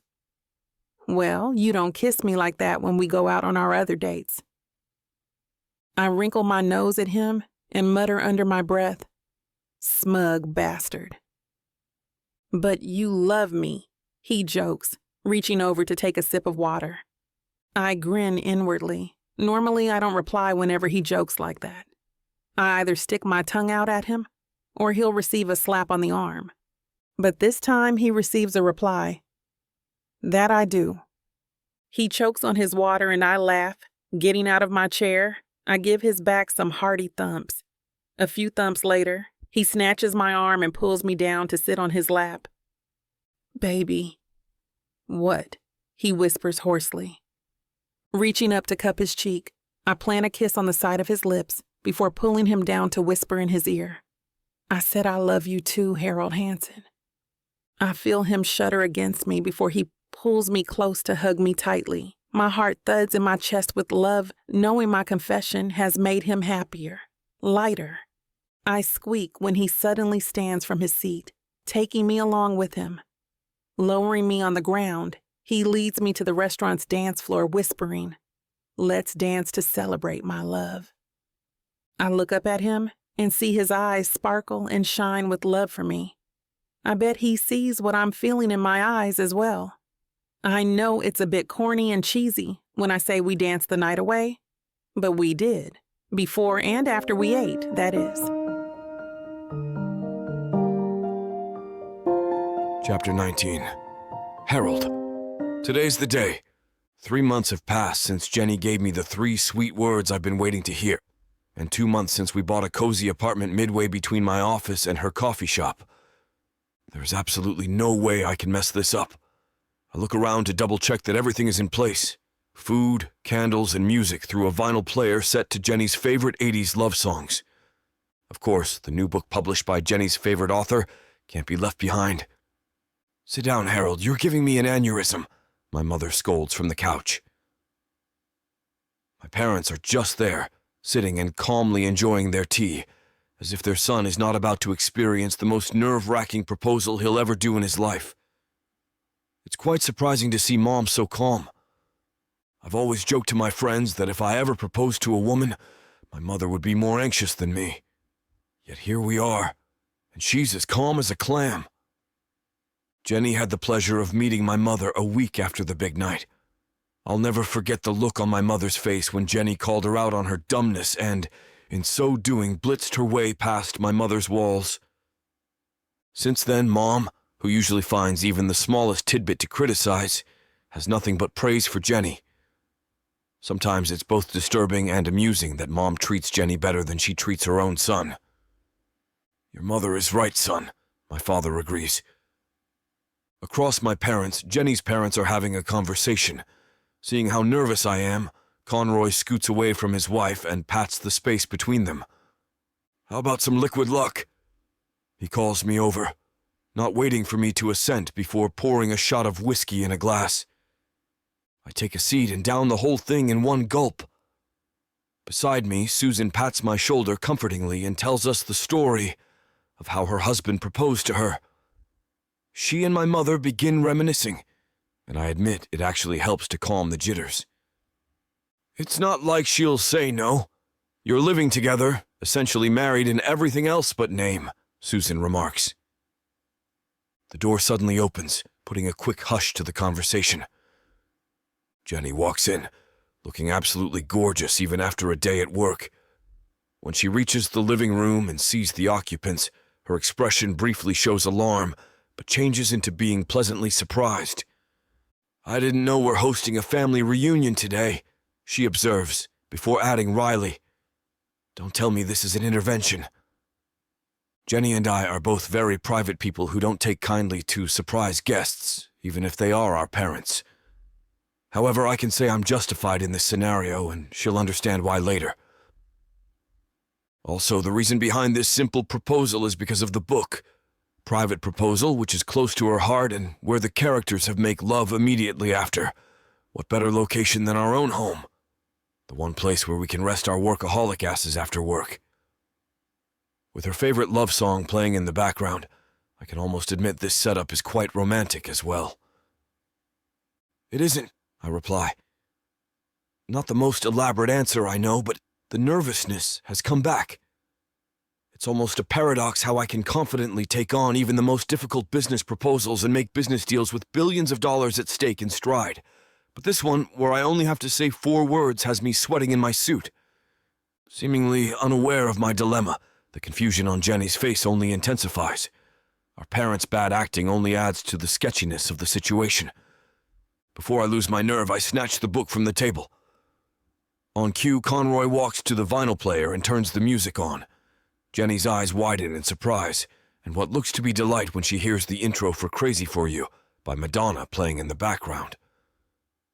"Oh, Harold!" she chokes, smiling and tearing up as she realizes what's happening. Her face conveys 1,000 expressions, happy, surprised, touched, and almost all things in between. She even lets out a loud, "Damn!" when she sees the book I'm holding. "Harold, you son of a bitch, don't come near me!" She turns away, fanning her face in order to keep her tears from spilling. Despite her words and my nerves, I know her well enough to know this is just her way of keeping herself together. Jennie and I have plenty of intimate moments, most of them in our bed, but I've never seen her this red in the face before. "You even got a vinyl player, you screwer." She curses when I'm within arm's reach, still with the dazzling smile I fell in love with on her lovely face. "Well, you always say you're an old soul." I shrug and give her a playful wink. She swats me on the shoulders for my cheek. I hand her the book, which she tearfully accepts. "You remembered my favorite author," she says softly, a fond smile forming on her face as she probably remembers the casual chat we had in her hospital room. I tuck a strand of stray hair behind her ear and gently wipe the tears from her cheek. "I remember everything about you." I watch as she opens the book to the page where a diamond ring sits, my nervousness replaced by a heavy but pleasant weight on my heart. She's the most amazing woman I've ever met in my life, and I'll never get tired of spending every waking moment with her. Happy tears roll down her cheeks when she sees the ring. To be fair, seeing her like this is bringing out all sorts of emotion within me, too. I can barely keep myself from tearing up, but I still have to give my proposal speech. It's completely intentional that I get down on one knee at the same time as the chorus of the song rolls around. The lyrics are awfully fitting, and judging from Jennie's expression, I can tell she thinks so too. "Jennie," I begin.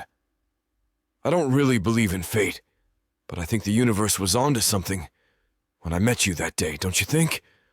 I know I screwed up big time, and I'll make amends for that for as long as you'll have me."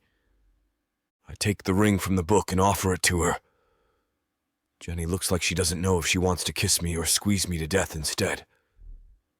"For the rest of my life, hopefully. Will you marry, Yes!" I don't even get the chance to finish my speech, nor put the ring on her finger when she tackles me to the floor. We end up in a bumbling and laughing mess, and I couldn't care less. Even our parents' congratulations fall to the background as I fully process that, yes, I'm going to marry the woman of my dreams. Jennie is the first to get up, and she offers me her hand. When I accept, she pulls me up and kisses me full in the mouth like she did at the secluded area of the garden during the wedding. She pulls away and gives me her seductive smile, letting me know she's already planning a celebration after our parents leave. "Part 2 later," she says with a wink, and hands me the ring she must have grabbed off the floor. I laugh at her antics and slip it into her finger. This moment is supposed to be slow, emotional, and with lots of tears from both of us. Jennie, being Jennie, though, just has to throw another wrench in my plans. I wouldn't have it any other way. We receive our congratulations together, hand in hand, and then go on to have dinner. The conversation becomes nostalgic, as Jennie's parents playfully overshare tidbits about her childhood that has her laughing loudly. My mother seems to be elated that her bachelor son is finally settling down, and she gives in to the happiness and casual atmosphere at the table. And then the moment we close the door back at our apartment, our long-awaited after-party finally takes place. This is it, baby. This is what you can get me that'll make me happy. You know I'll get you whatever you want. All you need to do is ask me, and I'll give it to you. This ain't just it. This is everything I could ever want. Now I'm curious. What does a strong, sassy woman like yourself want so badly? Baby, you know what I want? Can't wait to hear. The Big Baddie Bundle from Tyler Walker. It has everything I need. 20 ebooks with over 1 million words of sassy romance and spice that'll keep you on your toes. 10 audiobooks containing over 60 hours of that seductive voice telling me naughty things all night long. You don't need an audiobook for that, baby. Right here. You may be fine and all, but no one tells it like the way Miss Tyler does. And I need her in my life. Big Baddie Bundle is everything you need, and you can get it for 80% off. Go to TylerWalker.com to browse the bundles that earn you the best deals. It's time you treat yourself, because you deserve it. Escape your life with Miss Tyler.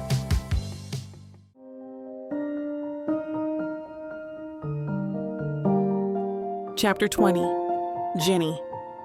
Exactly 1 year has passed since the day Harold has asked for my hand in marriage. And here I am now, in front of the man I love. We're standing under a bamboo arch covered with amaryllis garlands. But despite the beauty of our surroundings, my eyes are focused on Harold, who's holding my left hand. "Jennie Willard, I give you this ring as a symbol of my love. You are the joy of my heart. You're everything I can ever ask for. As you wear this ring, may it remind you that you are surrounded by my long-lasting love." Harold ends his vow by putting the ring on my finger and giving me the warmest smile I've ever received. "Harold Hansen, I give you this ring as a reminder that we face this world together. We will face any problems with strength because we'll be by each other's sides forever. We're an unbreakable team." I hear him chuckle after my vow, but his face turns serious when I put the ring on his finger. The officiant looks at both of us. Harold and Jennie, you have expressed your love to each other through the commitment and promises you've just made. It is with these in mind that I pronounce you spouses for life. You may now seal your marriage with a kiss. With that, Harold scoops me by the waist and leans in to give me a kiss. I make sure to give him a chaste kiss on the lips. Let's take this deeper later, babe. I whisper in his ear before giving him a wink. His grin widens. Everyone join me as we clap to the beginning of their marriage, the officiant says, and everyone applauds. I've only noticed just how happy our parents are. They're all smiling and trying their best not to cry, and I can't help but chuckle. I'm on the balcony, wearing only a robe, as I stare at the setting sun. I can hear the gushing of water from Harold's shower. I feel so free and light, something I've only just now realized. I've never felt this way before. I've never felt loved and adored without conditions. I play with the ring on my finger and smile as I look down at it. Here it is, the proof of my marriage to Harold. Just thinking about it makes my eyes swell with tears. Hello, Mrs. Hanson. I hate to put a stop to a good time, but it looks like we've hit YouTube's limit for spiciness. YouTube's got some rules we have to play by if we want to keep giving you these stories for free. And trust me, this scene isn't something you want to miss. While we can't get into all the details here, you can still dive into the full uncut version at TylahWalker.com. Miss Tylah has an entire collection of unabridged audiobooks and ebooks waiting for you. And the best part? You can treat yourself with 40% off when you use the code SAVE40. That's right. You'll save on any digital product, even bundles that are already discounted. Miss Tylah would never let anyone feel the kind of disappointment you must be feeling right now. So why wait? Treat yourself with Miss Tylah.